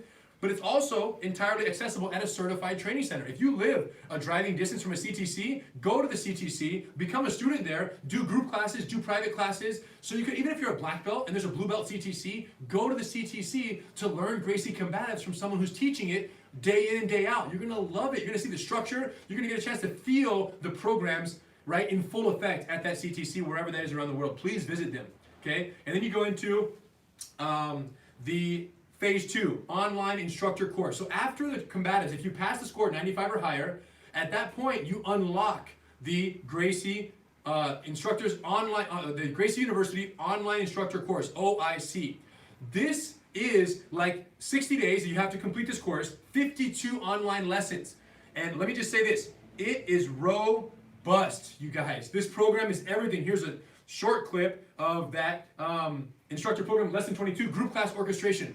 Everything you need to successfully administer jiu-jitsu in a school, we're going to teach you on the mat, everything you need to know. From teaching, 10-minute intro, everything, how to correct mistakes, all the aspects, administration, program, cards, systems, calendar, everything administrative you're going to learn there in terms of running the program's online instructor course. By the end of this, but within the 60 days, you have to submit 5 teaching proficiency videos. These videos, you demonstrate the most important skills, not the least of which is the slice presentation formula. So wherever you are, you're going to teach a technique that we're going to tell you which one, you're going to demonstrate it, and you're going to follow the SPF perfectly and demonstrate it, and we're going to score you. And on these 5 TPVs, you're only allowed to make 5 deductions, 5 mistakes. If you make 4 than 5 mistakes, you fail the teaching proficiency video test, you don't come to California for the live eval, and that's it. If you make fewer than 5 mistakes, then you qualify to come to California for the live evaluation phase 3 live evaluation, which is 4 days. I'm talking 10, 12-hour days here in Torrance. They're long, but they're my 4 favoriteest days of the year. We do it twice a year, January and July. Last weekend in January, middle to last weekend in July, 4 days, hundreds of instructors from all over the world, past and new candidates who are trying to get certified, come to this party, you guys, and let me just say, it's the one. Here's some footage, me and Hidon. I mean, they have the chance to teach, practice, group sessions, there's philosophy, there's discussion, ideas, and the fact that there's past instructors and present helping learn how to correct mistakes, a hand demo, 10-minute intro, there's JASM, oh man, we have such a good crew, you guys, note-taking, 100-page manual. It's so legit, this process of creating teachers, force multipliers, and we can't wait to see you guys there at some point. And you learn, and you have a chance to ask questions about running a business, and all these aspects go down at the ICP, okay? So you can, and now just to be clear, if you complete the online, typically you'll complete the online instructor course, the 60-day process, and the ICP won't be for several months. We're talking like 4 to 6 months after the online instructor course. During that time, candidates who are just Gracie Combatives graduates, they go into the master cycle and they're doing sparring, BBS 1, advanced techniques, sport jiu-jitsu techniques into the master cycle so that by the time they come to the live eval, we can test them in person for their actual blue belts. That also takes place on the same weekend. So someone who's learning purely Gracie Combatives and then goes into the master cycle and keeps sharpening their sword will be tested for blue belt upon arrival to the live evaluation so that when they do that, they can earn their blue belt and earn their live evaluation, level 1 instructor certificate in the same week at Gracie University here at headquarters. Okay, so then it moves on to opening the CTC. You graduated, you got a piece of paper, it's beautiful, you're on our website. Now what? Let's go open a CTC and making it happen. And we give you up to 12 months to open the CTC. So what does that mean? You finished graduating, you're all stoked. Now you got some business logistics things to work out, which I'm going to talk about next. You got to do some stuff. You have 12 months. Now, because of the times that we're in, right? We have, right now, everyone's busy, right? You can do 2 things right now. You can lock up a territory, right? Nothing prevents you from trying that. Submit that inquiry. And you can study Gracie Combatives, Gracie Bullyproof, and even eventually the online instructor course once you qualify. You can do all of that in your garage with your wife, your husband, your brother, your sister, your best friend, in quarantine for the most part, with the people you love and are closest to. You can keep it just a small group.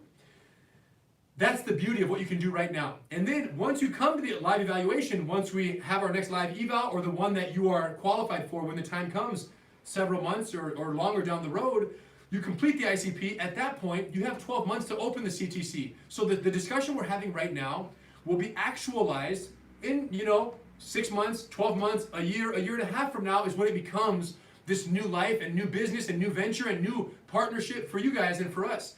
So we're talking way down the road. By then, all of coronavirus will have cleared up and we will have the opportunity to come back stronger and better than ever. And you can be part of the resurgence of jiu-jitsu, Gracie Jiu-Jitsu all over the world.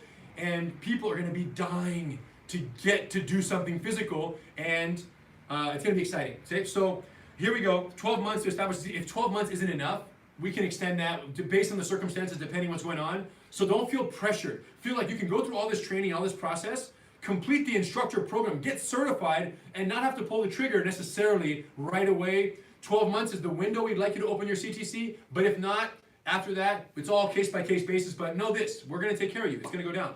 Here's our Gracie University lobby, and when we talk about opening a business, you guys, and starting a new business, there are some hurdles. And for the first several years of certified instructor program and like this kind of global rollout, CTCs had a little bit of trouble because they didn't have. Some people are opening a business for the first time. They don't have all the knowledge. They don't have all the ideas. So what this inspired us to do is a year or so ago, we had a business mastery conference here at Gracie University. All the top instructors and leaders of CTCs all over the world came. We got together and we discussed all the most important business administration, everything having not to do with teaching jiu-jitsu. So teaching is the ICP. We cover you there. We're the best at that. When it comes to the business side of the equation, off the mat, business elements, we had this business mastery conference and they came together. Over 100 instructors from all over the world came together and we did it, you guys. Business mastery course. Number 1. And this is now, so what happens is the course that we put together, we filmed the entire conference, we put it online, and new instructors now have access to the entire business mastery course in their dashboard online from anywhere in the world. So once you graduate the ICP, you will also be granted access to the business mastery course in your dashboard, and you can watch these lessons. Everything we're going to talk about right now, I'm going to give you a little insight of what the 13 lessons are, and they're critical. It starts with business jiu-jitsu. What's that idea? The idea that approach your business like you approach a fight. getting into a street fight without jiu-jitsu is a disaster. Start opening a business without a plan is an equal disaster. So what jiu-jitsu and Gracie Combatives is to a street fight, the business mastery course that you're gonna have access to is to starting and running a business from scratch. Starting number one, business jiu-jitsu, marketing and sales. All the CTCs shared their most effective methods for lead generation and acquisition of students. What does this mean? No matter where you are, you're gonna get the best tips globally. So now what worked in Asia didn't work in South Africa, worked in America, didn't work in Canada. So everyone shares their ideas, we come together and we talk about all those and you have access to all that information. Referral Mastery, you guys. At Gracie University, 80% or more of our students come from referrals, and some months we get 60 referrals or more in a single month. But the ratio, 80% plus of every new student every month is a referral. Many CTCs are pushing the same numbers. This is what's so remarkable, because referrals should be your highest source of incoming new students. Unless you're spending thousands of dollars on Facebook targeted ad campaigns, which also works. Referrals, when it comes to, just kind of general student acquisition and new lead generation, referrals should be the highest ratio. If you're not getting that, you're doing something wrong. What are you probably doing wrong with referrals? You're probably rewarding the outcome when you should be rewarding the behavior. If your referral program right now, let's say you own a school and you say, okay, you bring a friend, if you bring a student, a friend to class, and your friend signs up, you get 1 free month of class. That's called rewarding the outcome. If they sign up, you get a free month. No. If you bring your friend to class, you get a free Gracie t-shirt. That's rewarding the behavior. Exponential increase in the number of referrals when we changed from outcome reward to behavioral reward. There you go. Referral Mastery tip for free right there. Phone script success, you guys. Phone script from A to Z, and making sure that you get the people on board. You have one phone call. When they call and they don't get the response they're looking for, and it's not the energy, the interaction, or the specificity towards the objective of booking them for that intro class and their 10-day trial, if you don't have that system dialed in and every receptionist is not doing the exact same thing, disaster. You gotta find the people, you gotta train them. We provide the script from A to Z. Emergency retention tactics. This is when you have basically, student retention secrets, my bad. Student retention secrets, emergencies next. Student retention secrets, besides the incredible programs that are implemented, right? I'm talking Combatives is a retention secret by itself, if you listen. Gracie Bullyproof, amazing. It's the Combatives equivalent for kids. Women Empowered, it's the Combatives equivalent for women. So we have all the systems in place. What are their student retention secrets beyond the programs themselves? Red tabs, you guys, red tabs changed everything for us. And you're gonna learn all about that in the Business Mastery course. Emergency retention tactics. This is when a student is about to quit. We're talking about like they put in their 60-day notice or the 30-day notice and say, okay, I'm gonna wrap it up, my job, this, that, and the other. When someone's about to quit and they've been with you for 6 months, a year or more, you need to deploy the ERTs immediately. And our system to implement, we're gonna teach you what those tactics are to keep the student on the mat at all costs. Because trust me, once they quit, getting them back later is 10 times harder than keeping them at the moment of exit. Business management software, right? What software should you use to run your school and operate your business on? We have our preferences. So do all the CTCs around the world. They all share them, pros and cons. And as a result, you're going to get all that knowledge in the Business Mastery course. So you have no ambiguity about which way you should go for the actual software that you administer all of your student tracking and business management through. Financial Combatives, you guys. Oh, this is the one. And this one was facilitated by Instructor Stephen White at our CTC in New Hampshire. Amazing guy, amazing martial artist, and just amazing financial background. So Mr. White came in, gave all the secrets from a martial arts school perspective of how you need to run your finances so that you're functional and you're profitable. What should you spend on what? He laid it all out. So we have a whole worksheet, Financial Combatives worksheet, where you input all the data, the square footage of mat space, the number of students you can fit on there, the amount of profit you can make, what you can charge based on your demographic for classes. So with the Financial Combatives worksheet, you can do the assessment of what you need to do, and you can adjust and massage different elements of the equation to ultimately reach the level of profitability from a business perspective, Financial Combatives, that you're looking for. And if you need to, Mr. White will make himself available one-on-one and get on the phone with you. We got the team for that. And when you become a CTC, you have access to all the guys and gals that were at the Business Mastery Conference or not. The team is like this. The family is tight and they're all there available for you. Schedule optimization. This is a game changer. How you optimize your schedule. I'm talking about literally how you lay out classes throughout the week can drastically affect the number of students that attend class that week and the profitability of your school, because at the end of the day, students on the mat grows your business. Students not on the mat doesn't grow your business, and not optimizing your schedule every single week could be catastrophic and very costly. We're going to teach you the optimization tactics that are being used at CTCs all over the world with the highest level of success. The 3 pillars of customer service, right? When you own a business, you have 3 customers. Right? You have 3 customers. You have your students, you have your employees, and you have the actual business that you got to work on. And you're going to learn all those, especially when it comes to leadership, you guys. We're not in the jiu-jitsu business teaching people. We are in the people business teaching jiu-jitsu. We are in the people business teaching jiu-jitsu. So for you as a prospective owner of a martial arts school, the question you have to ask yourself is, are you the leader that your business, your students, and your future employees need in this equation? And if not, this leadership chalk is going to change your life forever and help you become the leader that you must become to reach the highest level of success as a certified training center. And then we have the open mat discussion. This was like an anything goes. Anybody can ask questions to anyone in the room about anything. It was very beautiful. Get kind of personal in some of these talks and some deeper situations. And it was very profound. A lot of good concepts. And then finally, our final thoughts in this whole equation. So what happened is we did this. Look at this. This is the group right here. 100 plus. There's the whiteboard up there. Me doing my thing. And the best part is, I wasn't the only one. I was the host. But I was accompanied by the most successful CTC owners in the world. This is Jason. I already talked about him from Seoul, South Korea.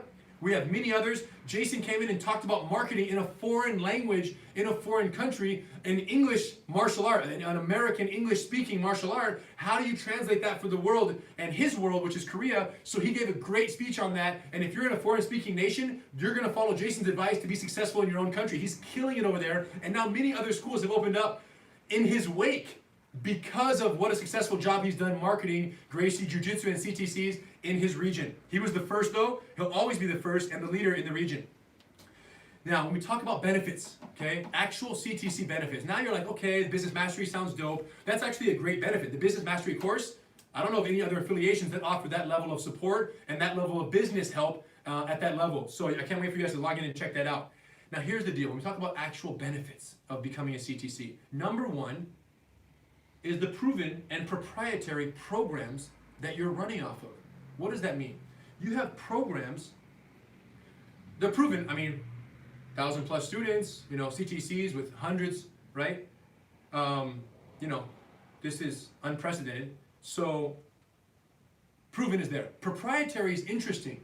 We own Gracie Combatives. We own Women Empowered. We own Gracie Bullyproof. We own Master Cycle. No one else can teach these programs by name and by structure, but primarily by the marketing of these names, right? Because trademarks are a very powerful thing and branding is very powerful. So the reality is this, with pretty much any other jiu-jitsu association, you might be tied to the owner, like the master on your storefront, like whoever, ABC Jiu-Jitsu, we're under Master ABC. Great. When you go into the school, what are you learning? Brazilian Jiu-Jitsu. It's the same, right? And if a client comes in your door and can learn Brazilian Jiu-Jitsu here, then they go down the street and they can also learn BJJ, then they go down the street and they learn BJJ, the question is, what's the differentiating factor in all of these? Is there any, right? Is there any difference? Not really, not to the student who doesn't know what's going on. But when Gracie Combatives is the reason they're showing up to a school for Gracie Combatives, because we marketed the heck out of it to 125 million, YouTube alone, people. When they show up looking for Gracie Combatives or for Gracie Bullyproof because we made a dope video of a life transformation and now we're showing everyone what's possible for their child, find the Gracie Bullyproof Certified Training Center, they come looking for the program, not the generic art. And when they come looking for the program, guess what? The school down the street can't say, yes, we also offer Gracie Combatives. They can't. And that's what you're getting as a certified training center. You're licensed to operate and function on these programs that are unique to all certified training centers. Number 2, all students at certified training centers get free Gracie University online access. And they can train for free at any certified training center around the world. Why is this significant? Because when a student signs up at a school, besides having programs that no one else can offer, when a student signs up at a school, if you can say, you're the owner, and say, hey, in addition to being a member here, you get free online access to Gracie University for the curriculum that you're in. Gracie Bullyproof, if you're a Bullyproof student, Women Empowered, Gracie Combatives, Master Cycle, whatever program you're participating in, you get free online access. You can log in whenever you want, watch your techniques, study for a test, build your knowledge, watch it on a lunch break, whatever. Think about the power of that you have a digital, perfectly corresponding curriculum online that any student can log into. When it comes to unique selling proposition, no one else can say it, that our online curriculum mirrors exactly what's taught in person at the school. And students who are brand new need that structure, love the fact that they can go home between classes and study what they learned in class, especially if they forgot a detail. So free online access for all CTC students goes down. And I'll tell you when that came in very handy. Right now, we have 170 plus schools around the world. All but 4 of them are closed because of coronavirus. Right now, they're temporarily closed. They can't teach group classes, so they're on his hiatus, like all of us, like the rest of the world. Guess what we did? The first thing we did when we found out all these schools had to close, we emailed all of them, said, hey guys, all the fees that you guys pay, each one of you guys, the fees you guys pay, affiliation fees, licensing fees, 0. Cancel all of them. We stopped charging them, right? They're not making money, we're not gonna make money. Number 2, we're gonna unlock, not only allow all your students to still have access online to the curriculum, we're gonna unlock additional seminars, street mastery course, street choke mastery course. So we unlock additional content during this downtime for all of their students so that they could stay engaged even though the school is closed. They have the at-home training program. And because Gracie Combatives at home online matches Gracie Combatives in person perfectly, guess what? They can learn the techniques at home, practice with their husband or wife or brother, and when they come back to class, we have verification seminars that we're going to do that will allow students to get credit on their actual card in class for techniques that they learned from home online during the hiatus. So my point is, this system of digital and live brick and mortar, right, this connection between the two is the number one thing saving certified training centers today from going under completely, because with the systems and the at-home training program, students are still paying tuition to these schools and they're supporting them. Even though we're going to refund the tuition later, their tuition in the building still continues during this downtime so that the schools can stay open. If they had no offerings and no value and no nothing and no promise in terms of curriculum and growth, how could they say, hey, keep paying us during the downtime just because, hopefully we stay open and we'll see you in 3 months or 2 months or who knows? So do you guys understand the value that the online had right now has never been so great as it is right now? And this is the value we've offered for the last 10 years. We didn't just offer because of this. It's always there. Online access, and they can train for free at any CTC around the world. One student at a CTC can travel anywhere in the world, and if they drop into a CTC, they get to train for free. That's another privilege, a unique privilege of being at a CTC as a student, is you train remotely. And when you train remotely and you go back home, if you did class, 18, 19, and 20 at Todd's school in Hawaii, when you come back, or Noel and Ryan's in Hawaii, if you come back with classes 18, 19, 20, the checks go on your card back home. So that type of global connection, you're part of a much bigger family. That's the second benefit. Number 3, a proven instructor path. This concern about, being a blue belt, opening a school, right, and going from there. Well, listen, that would be a concern if all we had was Gracie Combatives curriculum and that was it, because then how would the instructor grow?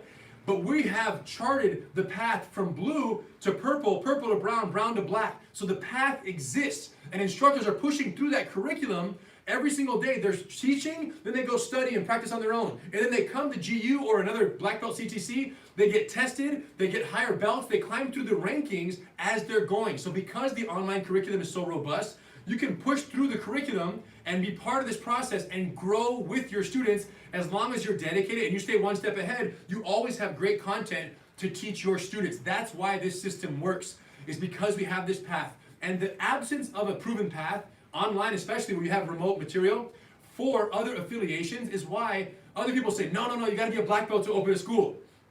Because if you're a blue belt, how are you gonna grow by yourself out in the middle of nowhere in isolation? How are you gonna grow, right? If you're Uke Wokeri in Lagos, Nigeria, and you're with another affiliation, but let's say he had his blue belt and he opened a school, how does he become a purple belt by himself? He can't. But if he has students, and he has a master cycle curriculum and blue belt stripe 1, 200 techniques, blue belt stripe 2, 200, blue purple belt, principles of jiu-jitsu, putting it all together, brown to black belt, deep level learning and philosophy of jiu-jitsu. If he has that path, he's going to grow by teaching and get better over time. Now here's what I want to tell you guys about my friend Uke in Lagos. Right when I saw his test, his combatives test, it was so good, and I was so impressed with his dedication that I said, Uke, I emailed him and I said, Uke, I would like to invite you to participate in the ICP, Instructor Certification Program, when you're ready, when you want to come, for free. I want to sponsor you through the ICP so that you can open the first CTC in Nigeria, in Lagos, and you can share this with your community. If you're as dedicated as you are online learning from home, you're the type of guy that Lagos needs running a certified training center so that they can all learn jiu-jitsu. And I can't wait to see what you come up with out there. He literally lost his mind, like, oh my God, Rener, I can't thank you enough. Okay, visas are very hard to get, but as soon as I get my visa, I'm coming to California. I'm going to do the online instructor course. I already unlocked it for me study. It's going down 100%, you guys, for Lagos and for Uke out there. So I'm super stoked. The point I'm making is, because we have this path, Uke is going to open the CTC as the blue belt. He's going to be just fine from there on out because we have this amazing path all of you are going to benefit from. Preliminary launch approval. This is very important. I need you to pay attention to this. When you complete the Gracie Combatives, then you do the online instructor course, right? You pass your 95 or higher, then you do online OIC, online instructor course, 60 days, you send in your 5 videos, you pass, you're amazing. At that point, it might be 6 months before your live evaluation, okay? 4-day live eval here at Torrance. You come into Torrance, and I have never announced this yet, but soon, eventually, we may have a live evaluation in Europe, in Asia, Africa. We might have some of these. I'm not gonna announce dates yet, and I wasn't supposed to say that, but let me just say that it might be international soon. But for right now, all live evaluations happen here twice a year, January and July. There might be 6 months of time between boom and boom. If you already own a martial arts school and you complete the online instructor course, you have preliminary launch authorization. What does that mean? You're allowed to launch Gracie Combatives, Gracie Bully Proof in your school before you become a CTC. Was that clear enough, guys, or no? Or should I say it again? Victor? Evandro? Again. Okay, I'm gonna say it again. Listen, you own a BJJ school, ABC Jiu-Jitsu. You're loving it, you wanna be Team Jiu-Jitsu, Gracie family, you're a brown belt, you have a great school. When you complete the online instructor course, you're gonna have all the secrets. You're gonna have all the secrets, you guys. At that point, you're allowed to use the system, all the systems, to grow your school under the radar before you become a CTC. We're letting you basically do it. You're not going to even pay anything at this point. Just do it for free. Just start running the programs. Gracie Combatives, 23 classes, 36 techniques. But don't be marketing it as Gracie Combatives. Don't go out and say, hey, Gracie Combatives, look at this. Keep it low. Keep it low key. Just in tie. Just do it because you're going to, it's hard. Once you've seen better, it's hard to not be better. Once you've seen what's possible, it's hard to go back to no structure, no self-defense. No card system, just disaster. People quitting left and right. So we're going to acknowledge that and allow you, encourage you to soft launch the programs before you come to California and get your actual certification. So you run the programs, not by name, but by every other way. Form, structure, SPF. You're up there, frame, problem, forecast, silent, detail, bad guy, solo demo, starting position, repetition, reverse rolls, give feedback, ask questions, slow motion, help each other, SPF. You do all that. You teach amazingly. And you grow, and you see the numbers start to climb.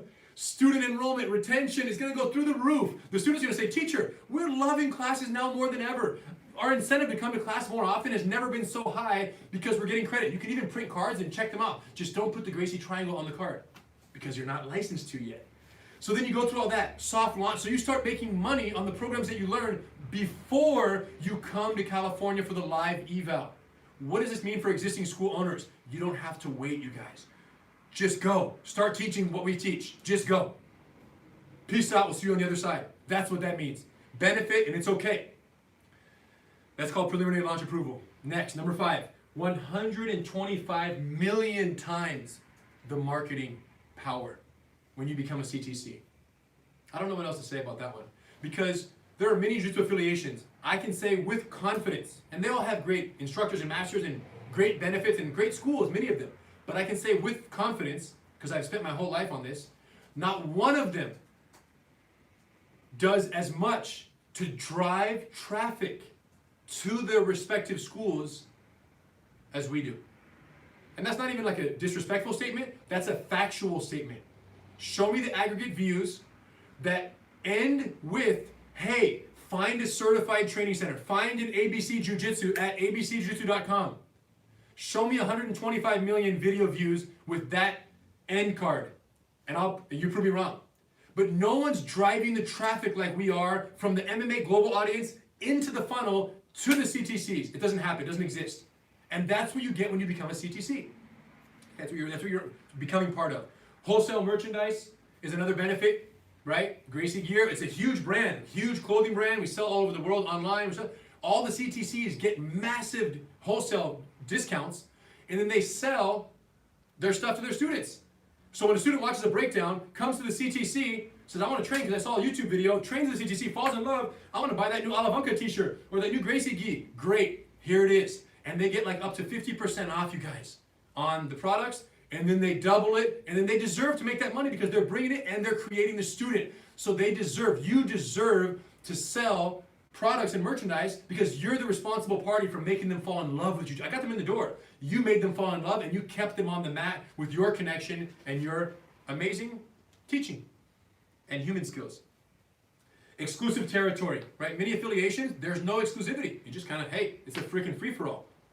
2 guys next door, same affiliation. Ideally not. With Gracie University, we're very protective of territories. Even though we want a lot of CTCs, we want every city, we're cautious to make sure that no one's encroaching on other audiences of student population. Do you understand? So we want them close so that it's Team Gracie University, CTCs all over the world, but we don't want them on top of each other, and few other affiliations offer that same protection with the level of, the level of seriousness that we do. Every single one we get, every territory inquiry, we take very seriously, and that goes down. Dedicated support team. We have an entire staff of one whole team, 3 offices where all they do is Gracie University support. The whole office, all they do is that. Led by the main master planner, Victor Camacho Guillot. The guy is just on a different level. So led by Victor, and then we have support staff, territory reservation program staff. We have all these teams that only handle, and many affiliations, it's not the case. You're kind of like a school, you're kind of on your own. You just kind of teach jiu-jitsu, learn jiu-jitsu. Everything else is pretty much up to you, other than the sticker on the front door that they provide.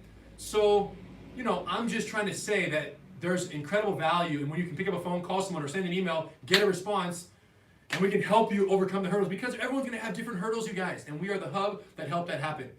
All right? And then I put this last one right here, Gracie CTC benefits, business versus job is what it says, number 9. Business versus job. Listen, jiu-jitsu is so hot right now that no matter what, if you teach jiu-jitsu, let's be honest, if you teach jiu-jitsu, you're going to have a job. Open up a little tent, put up a little hut, put BJJ, come learn, free class, 1 free class, 10 free classes, start teaching, you're going to have a job. You will pay your bills. Straight up. If you want to avoid everything I'm talking right now, just open up a tent, put a BJJ, get in there, put a little bit mat, you can buy them on our website, put a little mat, teach a class, everyone who walks by, just grab them, take them down, jiu-jitsu, boom, boom, boom, make sure they sign a waiver. Because you don't have the structures that we have to keep them safe, so you're going to be in trouble. Teach jiu-jitsu, you're going to be okay. You're always going to have a job. You'll always have food on your plate, except for right now, coronavirus.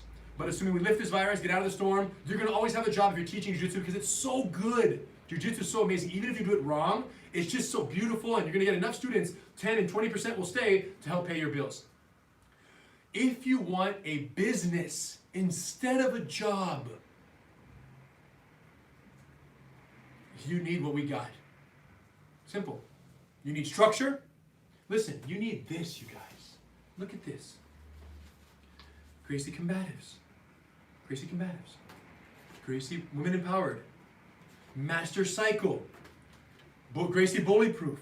Look. Gracie Combatives. Everything you need. There's your structure right there. Gracie Combatives. Gracie Bully Proof. Professional. Women Empowered. Professional.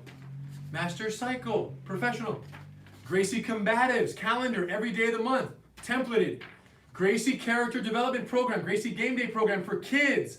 Character development traits. Every 2 months we switch character traits. Kids earn points at home on their refrigerator. They come to the Gracie Game Day. They earn a patch on their gi that says responsibility. And then if they earn the next patch, it becomes a silver, it becomes a bronze, then it becomes silver patch, then it becomes a gold patch. Listen, more parents are keeping their students at CTCs, their kids at CTCs, because of character development than the techniques themselves, because this is so powerful a way to influence them beyond jiu-jitsu. The point is, if you want a business, you need systems that are greater than any individual person. Can you see if you can call Johnny for me, please? You want a job? Teach jiu-jitsu. You want a business? Establish a certified training center. If you already own a school, it can become one. If it's a karate school, you can become a CTC as well. And then what you have is scalable systems, because the systems have to be better than the people, right? There's so many schools, and I talk to so many BJJ black belts. I travel all over the world, and I go, how's it going? I go, man, it's good. How many instructors? Well, primarily me. I have a couple helpers when I can't teach, but it's primarily me. And then I say, listen, bro. I say, here's the problem. He said, if I don't teach, Rener, if someone else teaches for me, he said, here's the problem. If someone else teaches, it's a disaster. People complain, it's a big problem, because they want the master, they want the man. So what that guy is missing is systems that are greater than people. And when systems are greater than people and systems run the business, people can be interchangeable. And if you want to go on vacation for a month, you can if you own a business. If you have a job, there's no such thing as a 1-month vacation. This might be the most important thing of the whole talk right now. If you want a job, teach jiu-jitsu. If you want a business, establish a certified training center. How do you know if you have a job or a business? Try leaving for 30 days, see what happens. That's how you know. Let me talk to somebody right now who owns a business. Johnny, let me see if we got, oh, the man. Look at this, you guys. Oh my gosh. I want to introduce you to the people right here. You guys, let me show you who we got. That's Johnny Vasquez right there. I showed you his video earlier. Say hi, Johnny. Hey, what's up, guys? I'm going to turn up his volume right here a little bit. Dude, how you doing? I'm doing well, man. Considering all things I'm doing well. all things considered, right? We're doing okay. All things considered, we're doing okay. It's tough. We're can't teach right now, a little hiatus. But let me talk to you, Johnny. So I showed them a little clip, the older clip. That was several months ago, where you had moved 3 times. I told them that you had a corporate job. I showed them that funny picture of you sitting at the desk where you were like, Yes. And you sent it to me, bro. So don't be mad at me for posting it. So I showed them that picture. You're kind of angry, and I called those jiu-jitsu daydreamers. Is that fair to say? 100%. 100%. I was a dreamer, 100%. There you go. So then at that point, I told you guys, Gracie University, Gracie Garage, got a little group. And then it got to that tipping point where he was like, I'm going to go for this 100%. I'm going to make this happen. He went for it, moved twice. So I told him, you moved twice, 3 years, 350 students. That was several months ago. How are we now? You got your purple belt, by the way, because he was blue belt in the actual, those first 3 years, but you've since gotten your purple belt. He's rock solid, you guys. Jiu-jitsu is just amazing. But talk to them about where you are now in enrollment rise. Of course, before the actual closure here, since many people are just not coming to class, but enrollment, where are we at? It's been absolutely incredible since that video. We've actually grown another 100 students. So we went from 350 during the making of that video all the way to 465 students on the books. And obviously, with everything going on, we've slowed down. But even while this is taking place, we have people reserving 10-minute intros for when we reopen. So it's incredible. It's been incredible. Excellent, bro. That's so gnarly, bro. So talk to them a little bit about, I mentioned about Gracie University online access and how we cut licensing fees and how we kept the online access available for all the CTCs. Talk to them about how that system has been deployed and the response you've seen from students regarding the online access and what's been going on there. I'm not gonna lie, when this quarantine started to happen, I had so many reservations, extremely nervous. But one, thank you so much for everything you've done for us. It just confirms that, you know, I took a plunge into the correct boat, man. But the biggest thing that I've noticed is students are reaching out to me constantly asking for passwords to the university because they want to get on and they want to continue the journey. And that's the beauty about what we do is there's so many schools surrounding me that are closed right now, and their students don't have anything comparable to Gracie University. And so, yeah, there's DVDs that they can buy and some online stuff, and it's great because they're still in there, they're still practicing jiu-jitsu. But the difference is any one of my students right now that is practicing at home, and there's several, they're practicing the exact same jiu-jitsu that is taught in our classes. So even though the atmosphere has changed, and of course we miss the camaraderie of the mat, the teaching, the philosophy, the movements, the concepts are all very much the same. So yes, it's a different setting, but as soon as we were able to go back, and hopefully it's soon, they're not gonna miss a beat. If anything, they're just going to be better. So it's been absolutely incredible, and 100%. It's been saving us, man. 100%. Yeah, and you said, like, you mentioned that, so a good percentage of your students, the majority of your students are still paying tuition during this downtime. Is that fair to say? Because of the offerings? Yeah, I couldn't believe it. I think, yeah, it's our retention right now is absolutely incredible. That's great. Everybody is still, and I mean, look at everything you guys are doing for us.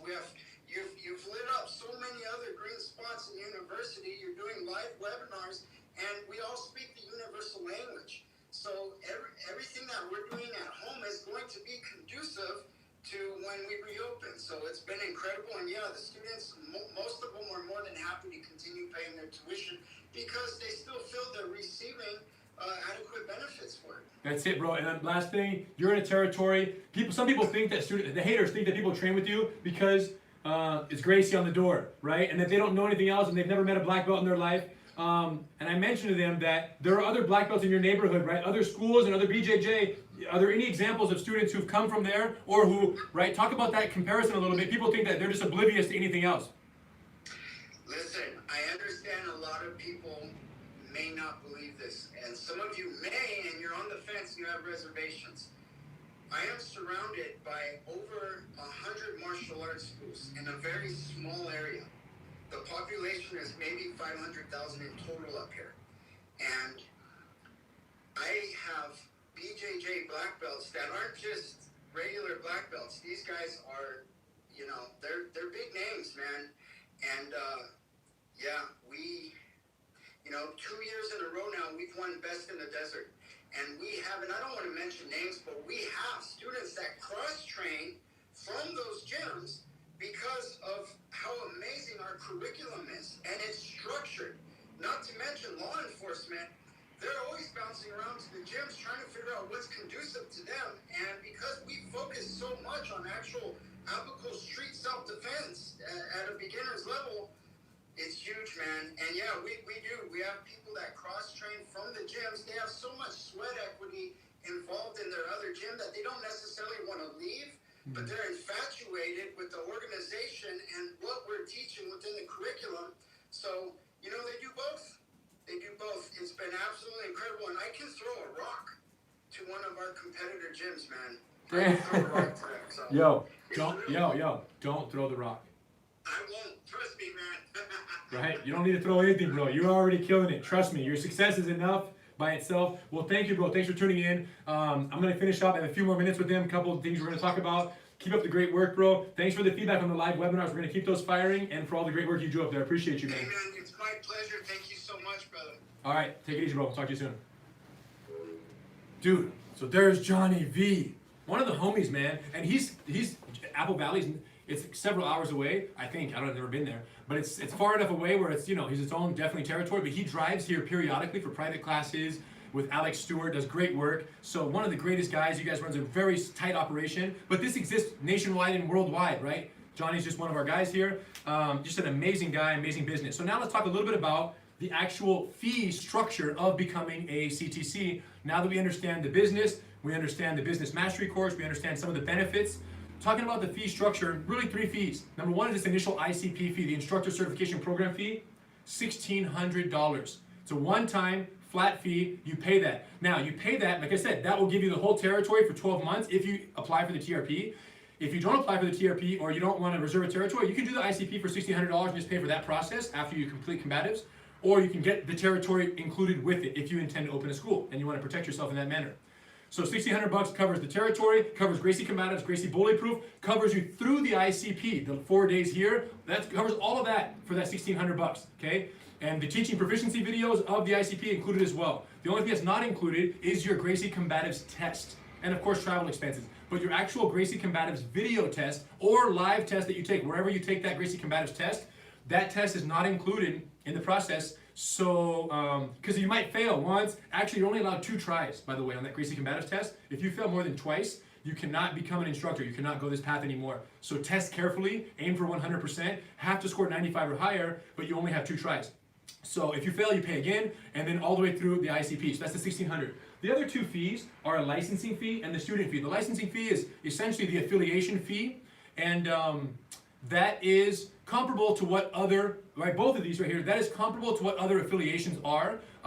We're going to disclose the exact licensing fee, and the reason we call it that is because you are licensed to use the trademark proprietary programs. That's the relation. It's not a general affiliation where I just say, okay, you're my student, I'm the master, and you put my sticker on the front and you just go teach BJJ. That's more of an affiliation model. That's not us. We are a certification body, and then you're licensed to use the programs that you were certified to teach based on the training that you went through. Okay, so there's a licensing fee, and then there is the student fee, which is a small, very small per student fee that you pay, and that's how the fees change. From a small school that has 10 or 20 students, you're going to pay much less, right, because they have fewer students, than a school that has 500, 600, 700 students, and they're grossing, you know, $80,000 a month in revenue from Gracie Combatives and Gracie Bullyproof. So the range in student base changes what fees are payable. Now, these fees have a slight fluctuation based on the specificity of your situation. Are you at a startup school, or are you an existing BJJ school that already has 200 students? So based on those differences, these fees are not fixed. They're slightly different based on that. So we're going to communicate the specificity of those based on your circumstances. Once you submit your territory inquiry, which is free, you just go click a button, submit the inquiry, territory is available, cool. And then we're going to shoot you the information, all details of what's pertinent to your situation, whether you're an upstart or an existing BJJ school or traditional martial arts school. We'll send you the appropriate fee schedule based on that. And we'll be available to answer any questions and go back and forth on that as well. So here's what people say. Well, what about the fees? How are they? Are they high? Listen, our fees, when you put all this together, our fees are comparable to licensing plus the student fee are comparable to the affiliation fees of other affiliations. It's not wildly different. They're comparable, and what's crazy is that even though they're comparable, the value is where the difference is. And that's what's been, when people eventually get through and we talk to, whether it's a new school or an existing BJJ school, and we talk to them, we say, hey, here's what's going down, and people become aware of what the fee schedule is for their particular situation, the response is always, huh? That's it? And really? That's the response, because of how much value and what we're giving, and things that Johnny talked about. It's always a little, oh, wow, oh my gosh. That's the response. So our thought was this. This is how we put it into simpler context. My thought was this. When structuring all of this, we could charge more because we offer the value. We can charge whatever we want. But my thought was this. I want to lose on the one-to-one. Any individual school, I want this to be a win-lose equation when we go one-to-one with any CTC. So any individual CTC, when we look across the table, I want them to feel like they're winning and we're losing because we're providing this much value and they're paying this much monthly fees to participate and be a Gracie Certified Training Center. I want to lose on the one-to-one so that money is not a reason why anyone cannot be part of the movement and sharing of jiu-jitsu all over the world. So I'm willing to lose on the one-to-one because I'm betting on winning on the 1,000, 2,000, 10,000 CTC structure. If you guys see where I'm going. So my vision is clear. 1-to-1, you guys can win. You can have it. Go. Here's the programs. Here's the system. Pay us small fees every month and go run with it. Run like the wind. Let's do this. Change lives. 100 schools, 200 schools, 500 schools, 1,000 schools. Then I go, all right, because there's volume now, we can win on the volume and it can make it worthwhile for us finally. We're aiming for that. But in the meantime, we want to be absolutely affordable, and not only affordable, but the highest level of effectiveness when it comes to a affiliation type relationship. We want to provide the greatest value for the most reasonable cost and be able to look across the table and say, look, if this doesn't work, it's not because it's too expensive, it's because you didn't run the systems. And the success of our schools, I think, is a great testament to that. Okay, so 1-to-1, you guys win. 1,000 to 1, we eventually come back and also win. Okay? Frequently asked questions. Let's talk about it. We're there, you guys. I want to hit some FAQs right now for us. Most common questions. And then I want you guys to send in the questions, and Victor and Evandra have been taking some notes for us, and I'm going to answer some of your questions as well. They've already kind of filtered through them as you guys have thrown them up there. So I want to start with about 4 or 5 of the most common questions we get from anybody who goes through the territory reservation process, new inquiry, whether it's a school owner or not. These are the most common top of all, and they were assisted by Ty Best, who you guys are all going to meet as well, the territory reservation program manager, Ty. Number 1, what about the other Gracie programs, right? Are they included? What about Women Empowered and Gracie Master Cycle? You spoke about Gracie Combatives and Bullyproof. When do we get certified in those? Once you go through the ICP, your level 1 is Gracie Combatives, Gracie Bullyproof. That's it. Those 2 programs. After you successfully implement those for several months, about a year, then you can start running Gracie Women Empowered and Master Cycle. Women Empowered has an additional certification that you attend, and then you go back. And then Master Cycle does not have an additional certification. It just has the curriculum and a new framework, a new structure that we go. So by the time your students graduating from Combatives, as they start graduating from Combatives, they'll have the Master Cycle to fall into, because while they're learning Combatives, you're pushing deep through the Master Cycle yourself, and then we're going to give you the framework, the administration framework, the calendar, the system, the card system. We're going to provide all that so you can implement those. So the answer is start with Gracie Combatives and Gracie Bullyproof. Unless you're a BJJ school that already teaches advanced jiu-jitsu, that's the rare exception. Where I would also allow you to start with Master Cycle from day 1. Okay, so you guys are the exception. We'll talk about that when we cross the bridge.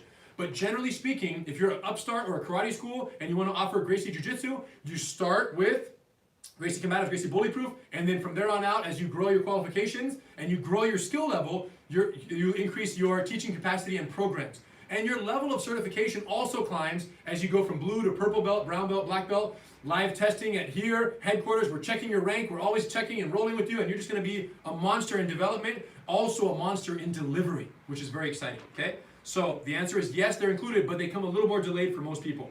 What about, how can a blue belt successfully run any school? This is a very common question. How is it possible? And I think now that we've done this talk, it's a little more clear.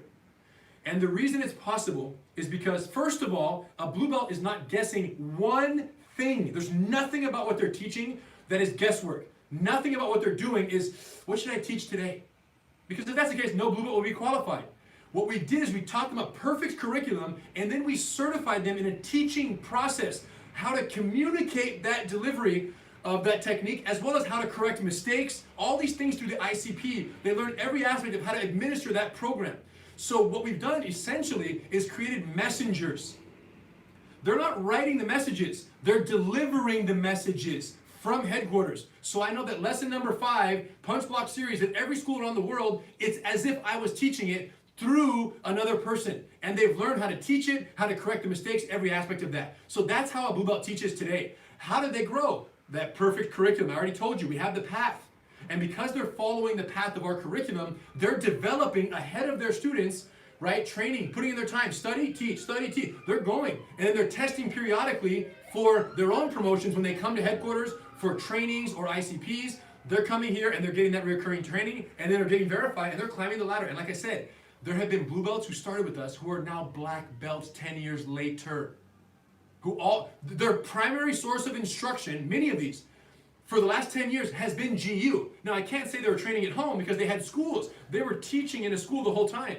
But I can say that their primary instructor was a computer in terms of learning the moves, and then they would come test for belts in person. And if you want to roll with any one of these black belts that have been promoted and not essentially evolved and developed through GU, be my guest. I can list 10 of them that you can find throughout the country that you can go spar with if you want and go feel if they're actual black belts or not. The answer is they're very good black belts. And not only are they black belts in jiu-jitsu, they're black belts in teaching jiu-jitsu, because they started teaching right as they started doing as a blue belt.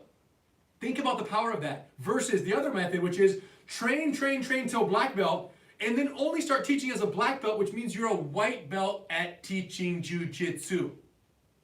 Which black belt would you rather be? A double black belt or a single black belt who only can do and doesn't know how to teach because there was never any guidance, and as a result, he never surpasses 125 students, and you're always hitting the ceiling, and you don't know what you're doing wrong, even though you're trying to knock off our programs. Number 3. Can I just knock off your programs and do it myself? That was an accidental transition. I didn't expect that to be the next question. My bad. But that was a good transition. You guys, can't you just knock off all these programs and run it yourself?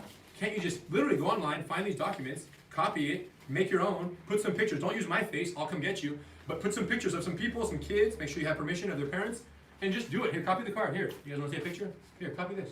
Go ahead. Can't you just copy it? Of course you can. Robbie did. Robbie did. Please call Robbie. His name is Ravi Singh, Gracie Jiu-Jitsu Burwood.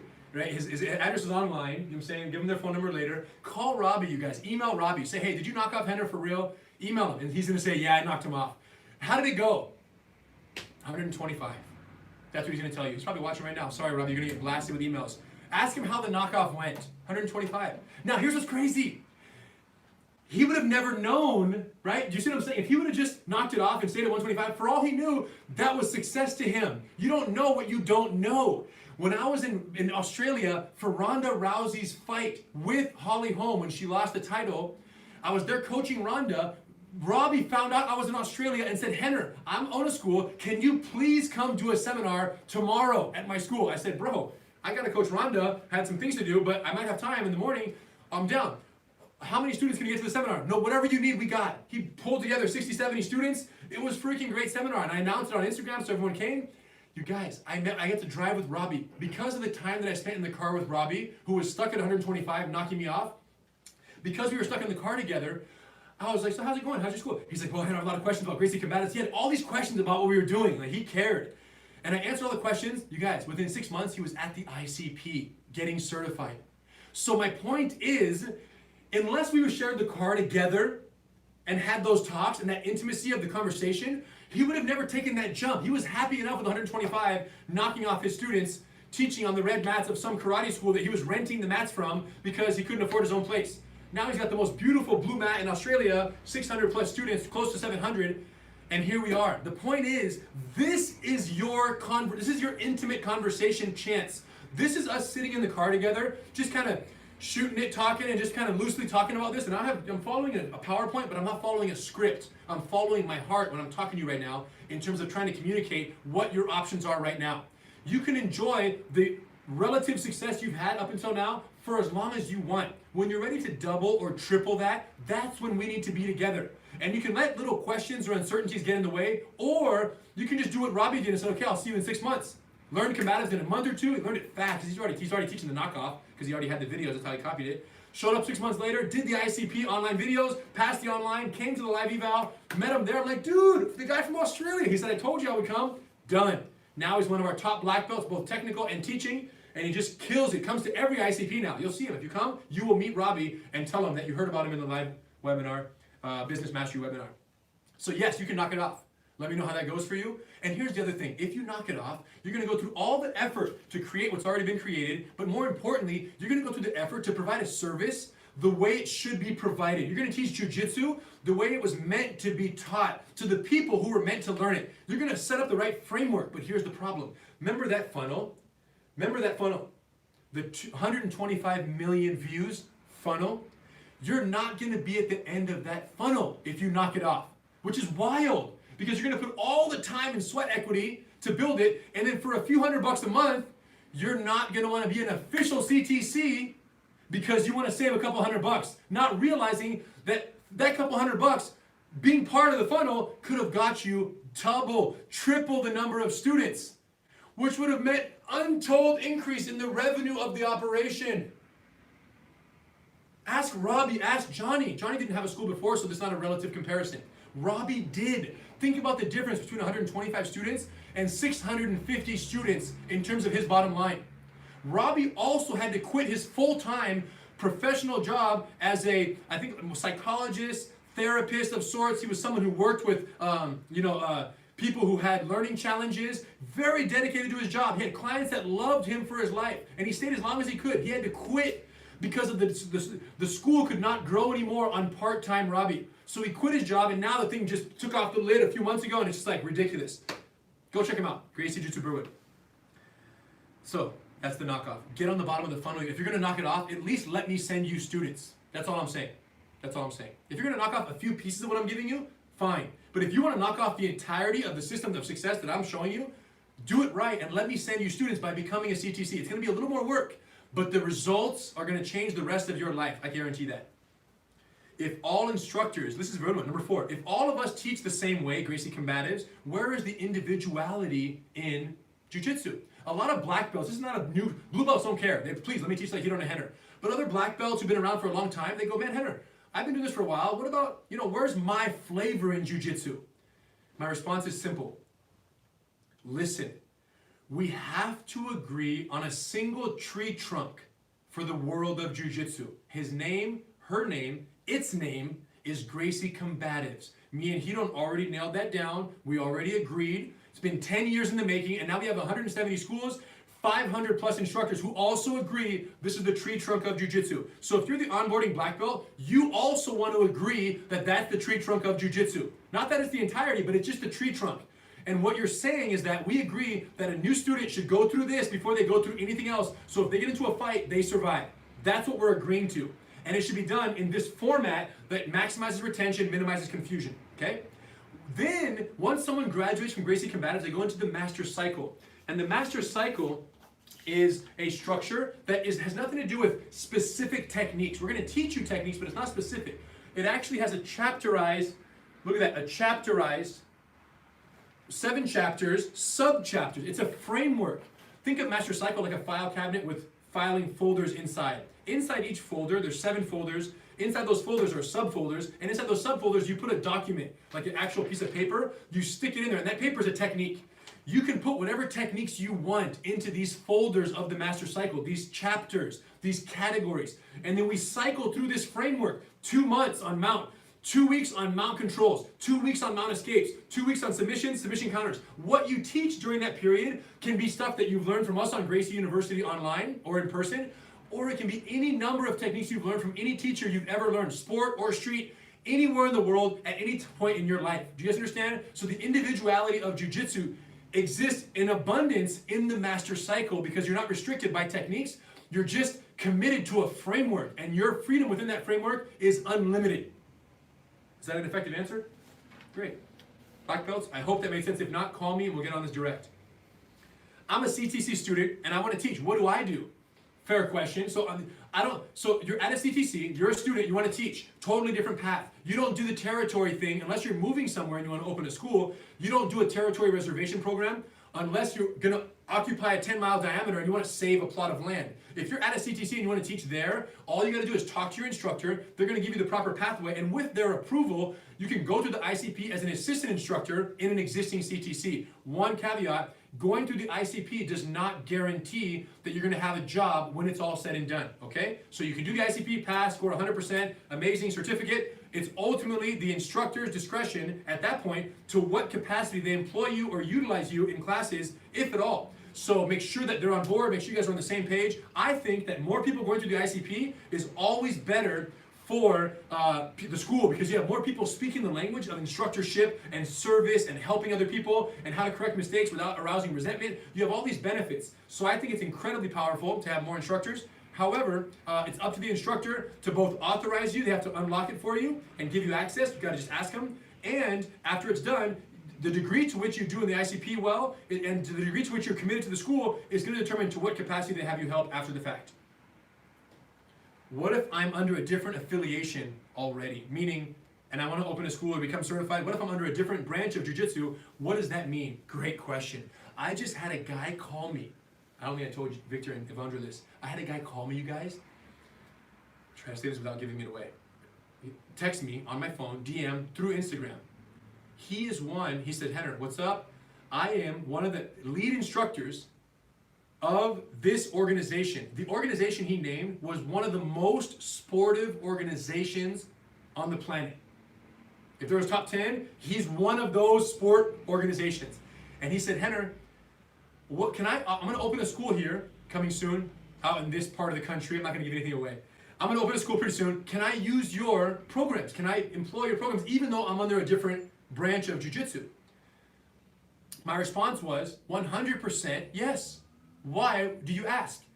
And he says, well, I realize that jiu-jitsu is great, sport, and amazing self-defense, and the way our organization typically teaches beginners does not include the level of self-defense that I see in your beginner program specifically.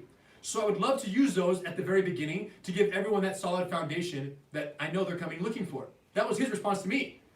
And I went, all right. And this guy is Brazilian, 100% Brazilian. And I said, all right, cool. This is all back and forth DM. Cool, then yes, the answer is yes. Go online, check it out, reserve your territory, get with Gracie Combatives, and the process is underway. So to answer your question, we don't see ourselves as an affiliation in the conventional sense. I don't even like that word. We see ourselves as a certification body. So I don't care what affiliation you're with, you can be under another master. But here's what I know, 9 times out of 10, the master that you're under isn't offering an operating system that is running your internal functionality on the mat and off the mat. They're just telling you to call their name out front, get promotions, do seminars every once in a while. But the operating system is not provided by that affiliation because it's too much work. I know because I'm doing it.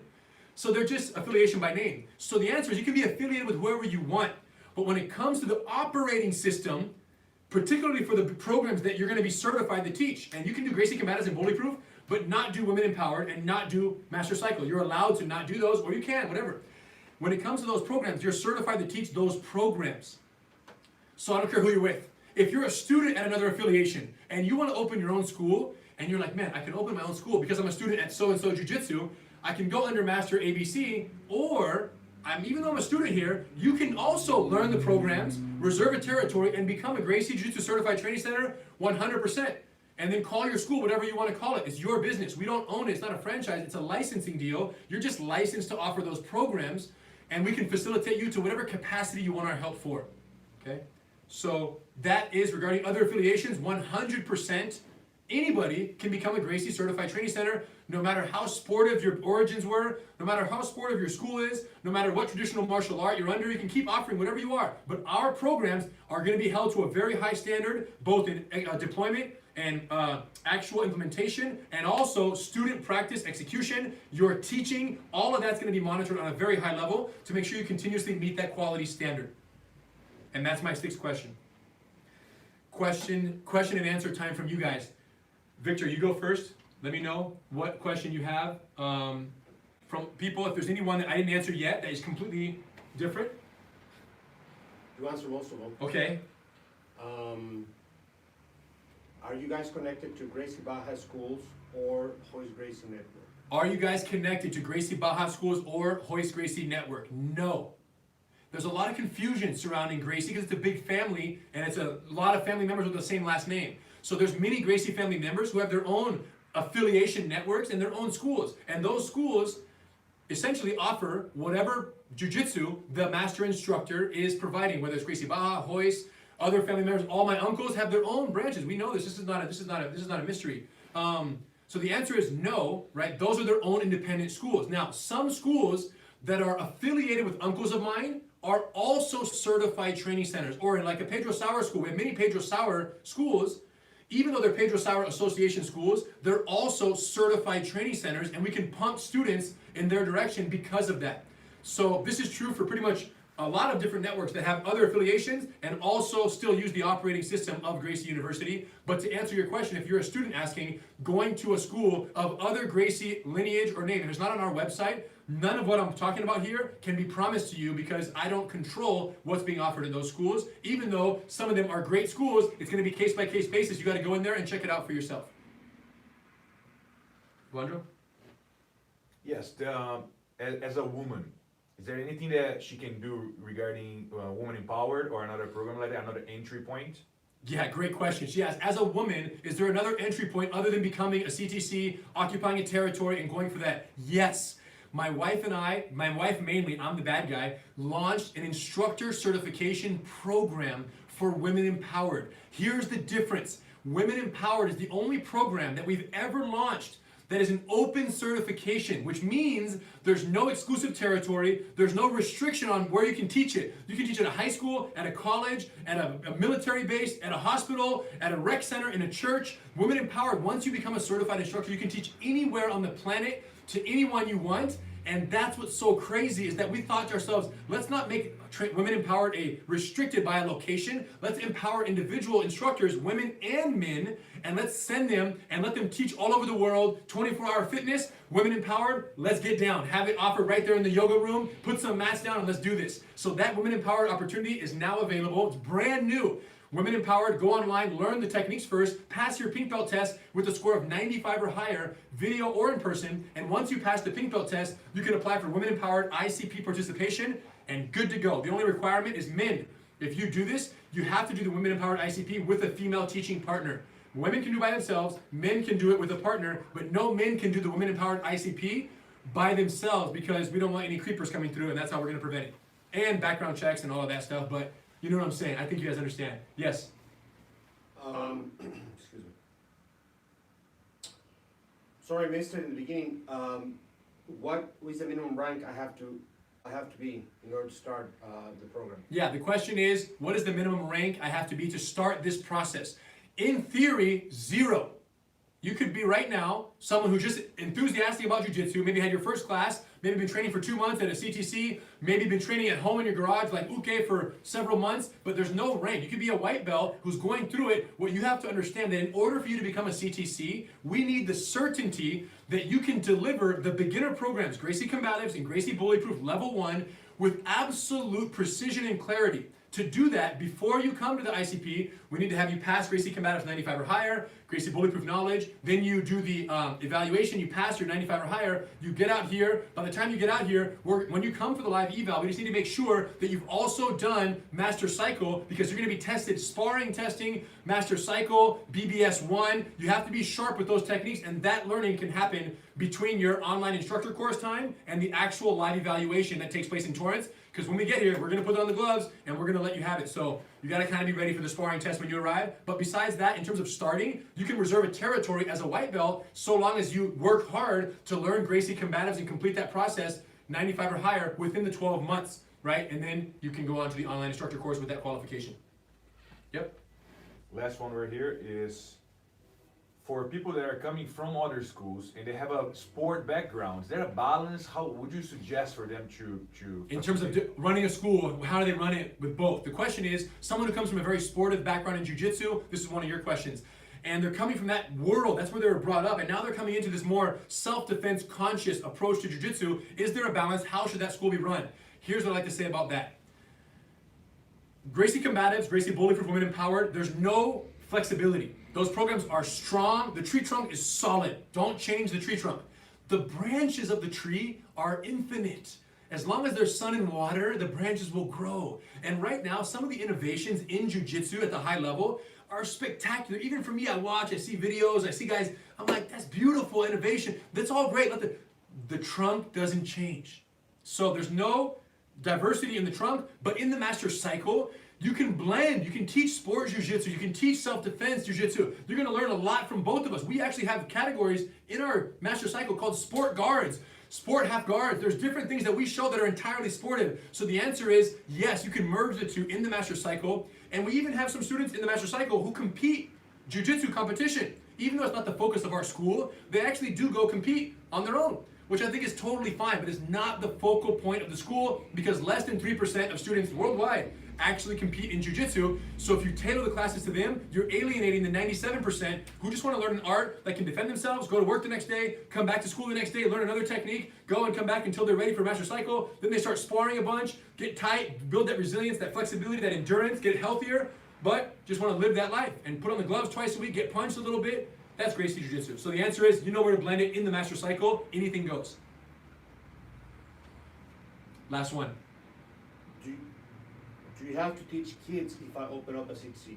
The question is, do you have to teach kids if I open up a CTC? I love this as the last question because it touches in with the territory. Here's the deal. When you open a certified training center, you are certified to teach Gracie Combatives, Gracie Bully Proof, right? That'll be your knowledge base. Do you have to teach kids when you open? Maybe scheduling, maybe you have a 9-to-5 job and you only have 3 nights a week. 3 nights a week at a school that you're renting. So you're not, like Ravi was, karate school, you only get Monday, Wednesday, Friday at 8 p.m.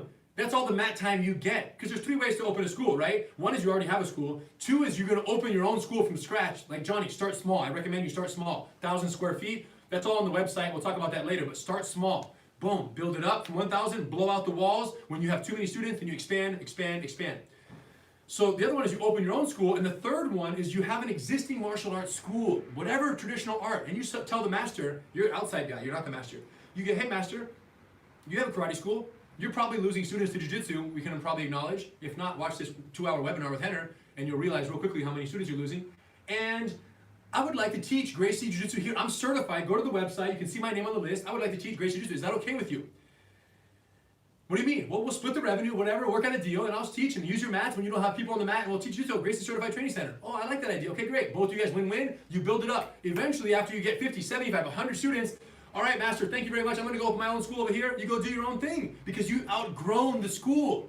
And they can't even be mad that you did that. Now, hopefully, in that time, the master became your student and also became certified instructor, so he can keep running those programs upon your departure. But the bird must be set free to go teach on his own. Anyways, I'm just talking about different ideas of how to open a school. We have more of those if you want. Contact the team, Gracie, CTC support at gracieuniversity.com. They can help you out. The point I'm making is this. When it comes to Gracie Bully Proof and Gracie Combatives, if you open a CTC 3 nights a week, you can only offer Gracie Combatives.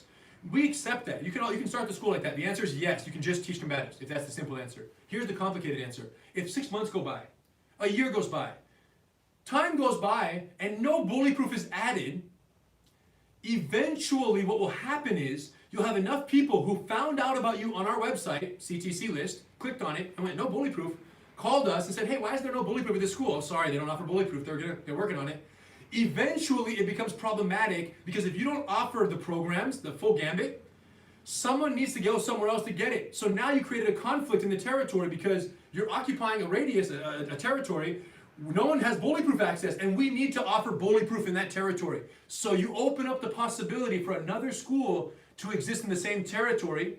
Might not be ideal for you, but it's necessary because they're committed to offering all the programs more immediately than you. So we love you, we're gonna work with you, but you have to have in the plans at least Gracie Bully Proof somewhere down the line. So that's the idea. Territories are only as exclusive as the instructor is committed to the growth of that school and the expansion of the programs over time.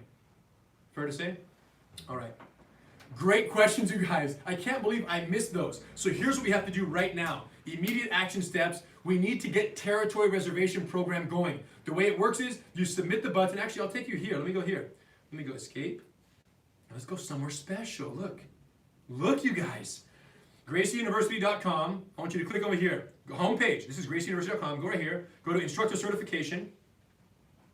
Once you get here, look at this. I want you to click on this right here, red button. You can read all of this. It talks about instructor requirements, school requirements, many of the things we already talked about. The 4 phases, 52 lessons, dates and deadlines, when the upcoming ICP live evaluations are. Many benefits here. And then you go to check your territory. Boom.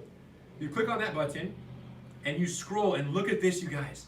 This is where you get access to the existing map of all CTCs. And look, and let's say you want to open a school right here in New Mexico. Please, somebody please open it out in New Mexico. Albuquerque, we're waiting for you. But you guys got to do it. So you open this up, and then if there's nothing near you, you can go very close, you can check out. If there's nothing within 5 miles of where you want to open a school, you submit inquiry. Boom. You got to click this button. When you commit this button, call Ty please. When you submit this button right here, now you have the basic, it explains the step 1, step 2, the basic process of submitting your inquiry. And you're going to click apply. Boom. Once you click this apply button, you're going to submit a basic inquiry with some information that allows us the opportunity to assess the availability of your territory. When you submit this inquiry, if we're going to do our research, remember the circles in Vancouver? We're going to do all that research. And when we do it, we're going to get that. And here's what's going to happen next. After this goes down, what's going to happen is you're going to, if let's say your territory is available from you submitting this, we respond and say, yo, territory's good to go. Doesn't matter what your rank, what your affiliation is, that territory, there's no CTC, let's talk. And then we're going to reply with you via email. We're going to let you know that your territory is on temporary reserve. It's locked. For 48 hours, you have a temporary lock, during which time we're going to send you the pricing, all the licensing, the fees, everything you need to know about the relationship, right, more officially, and the timeline, deadlines, requirements, all of that info is going to be emailed to you right after your territory is deemed available. In addition to the email you're going to get a phone call from the guy, okay? This is Ty Best. What's up, Ty? Say hi to our friends. What's going on, you guys? How you feeling? This is Ty Best right here. He can't come to headquarters, so he has to work from home because we're all locked down right now. Otherwise, you'd be sitting right here next to me. So Ty, I just did a nice webcast with all these guys here talking about the process, and I just wanted to introduce them to you. So right now, someone submits that inquiry, and within 48 hours or so, they're getting the email, and then you're trying to set up that call with them to get them on the phone and talk to them soon thereafter. Is that right?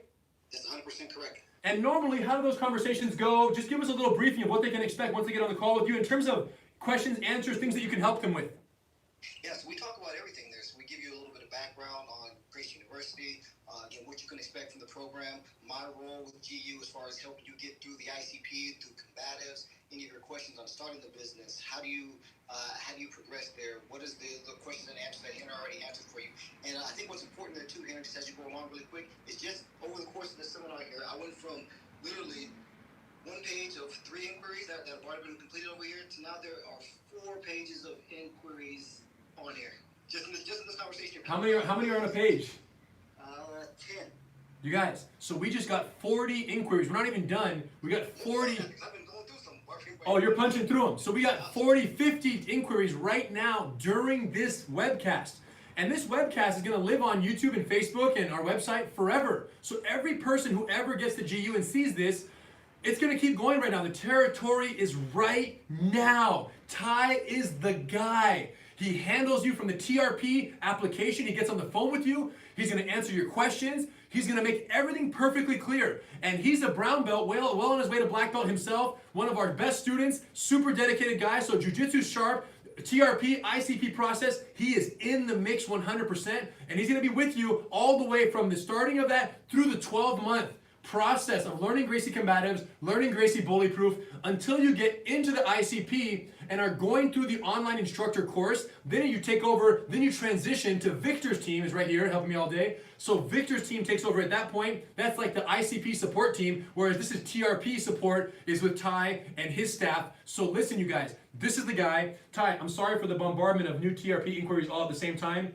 but be honest. But be honest, you have the time to call him right now, so let's be honest. So if I'm you guys right now, get that inquiry in the door. Number 1 step, apply, tell us where you're at. Right away, if you own an existing school, and that's part of the problem. Remember the Gilbert, Arizona dilemma? They had the 2 guys there, and it was like, what do we do? 2 guys in the same territory. Ty was the one who handled that whole situation. So thank you, Ty, for resolving that situation. But we have a lot of situations where there's existing CTCs, school comes in with the inquiry, and they can't open, right? Or they own a school, they already own a school, right, like a BJJ school, and they submit the inquiry, but they're too late because someone in a Gracie garage in the same territory is already in the pipeline with the yellow pin. So Ty, what are your final words to them?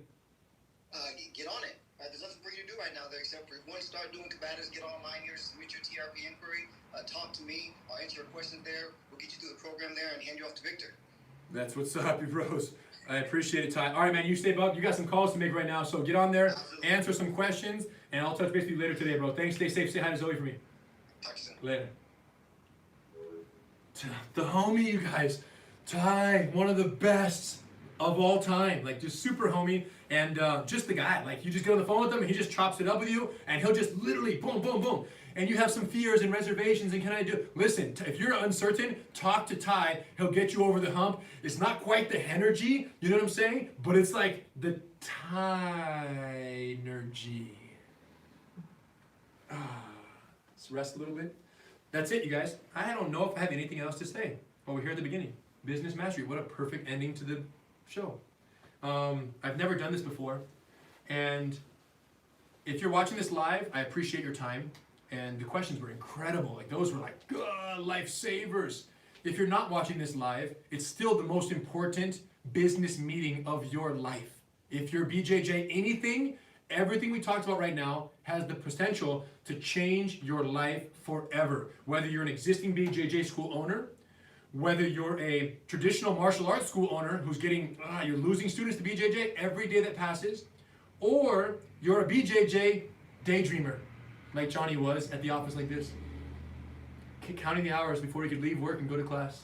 You guys, you can work on the path to opening a CTC. There will be one in every single city, and most will be operated by blue belts until they become purple belts. But don't let anyone tell you that a blue belt cannot teach jiu-jitsu. It's a lie. It's a black belt, right? Undercover lie that we say in order to deter lower ranked people from embarking on the journey of teaching jiu-jitsu.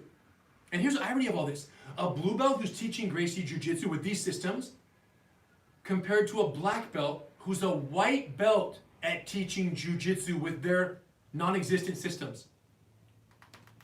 The people have spoken, and people are going to the blue belt run CTCs, system driven, instead of the black belt run, non-systematic disaster, right? And sometimes there's loyalty and you've been there for 3 years, so you can't leave there. I get all that. I'm talking about the brand new student, door A or door B. You guys, they're choosing door CTC.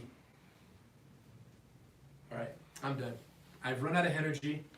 Kids are at home, making a mess. I have to go there, and I need to eat some food right now to replenish. I want to thank Evandro, and I want to thank Victor, and I actually want to bring Victor in to introduce him. Victor, come back here, just to peek behind, come behind this side. Just don't trip on any wires. Just get low so they can see you in here. You got it. This is Victor. This is the guy. Hi, family. Okay, so once you're a CTC, Victor is your best friend, and his support staff, his incredible team, the whole crew. But Victor becomes your best friend. You have questions, he's got answers. You have a dilemma, he has a solution from another CTC around the world that's had the same problem. And it's like, yo, we got you, no problem. You know what I'm saying? So after the TRP, Ty's your best friend for the next 12 months.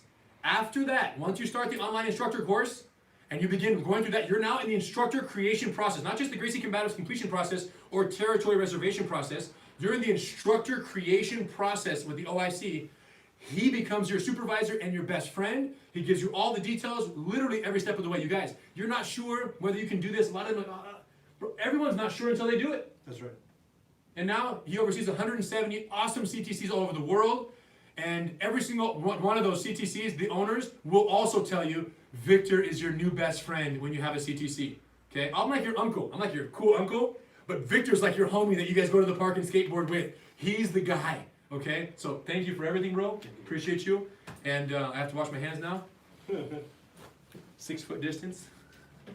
But we have to wash our hands. Coronavirus, you guys. But the most important thing is that you make a decision, because the only thing worse than the wrong decision is no decision at a time like this. And I'm not saying, listen, if times are tough right now and you can't do anything right now, don't do anything. Sometimes in jiu-jitsu, the best move is no move. You lay down, it's self-defense, right? I'm with that.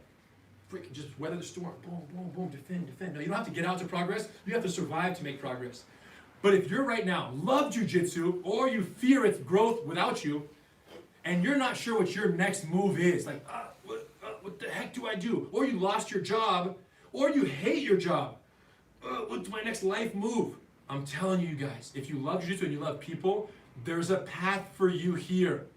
People will criticize, people will scrutinize, but the success speaks for itself. Here at headquarters, and at some of the largest jiu-jitsu schools in the world, run by blue, purple belts, black belts too, but some of these lower ranking guys who are just monsters, doing incredible work where they are. And to all the CTC owners out there, thank you guys for everything. Thank you guys for making this dream of jiu-jitsu proliferation possible.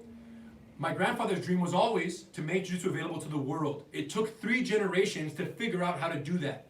And you guys are kind of like the 4th generation. We need you guys in order to make this happen. And every single day, you guys go to class and teach in accordance to this system. We're perpetuating the Eddie Gracie self-defense, safety-first mindset of jiu-jitsu that is ultimately changing lives beyond anything he would have ever dreamt of and what I have ever dreamt of. And it's just the beginning. Anyone who's watching this right now, you're like, should I do it? Should I not? Well, guess what? We're just getting started. It's only been 10 years. 30 years from now, we will be somewhere. Thousands of CTCs. The question is, will you be running one of them, or will you be one of the people who regrets not reserving that territory and having got blocked out by someone who took action first? This is really the only question, you guys. And the only way to ensure that you're part of the discussion 30 years from now with your black belt, actually your coral belt, multiple degrees, you started teaching as a blue belt when people made fun of you, but now you're killing it as a coral belt and you're the master of your own. The only way to ensure that you're part of that discussion is to submit and reserve your territory right now. Do it. Ty's gonna call you within 48 hours of approval. Ty's gonna call you. If it takes 50 hours, forgive him, bro. Please, because he's freaking, right now, he's getting hammered. Not to mention, he's a brown belt, so if you try to get aggressive with him, he knows a couple chokes. All right? We'll see you on the other side. I'll see you at the first live evaluation that you attend, June or July, January or July, 4 days. Everything's going to get tested. I can't wait. It's as exciting for me to meet you at that live evaluation as it is for you to qualify and participate in it. All right? Any other questions? You know where to find us. GracieUniversity.com, GracieInstructor.com for all the instructor elements. Click that red button, reserve your territory. The rest will fall right into place. Thank you guys. It was an honor.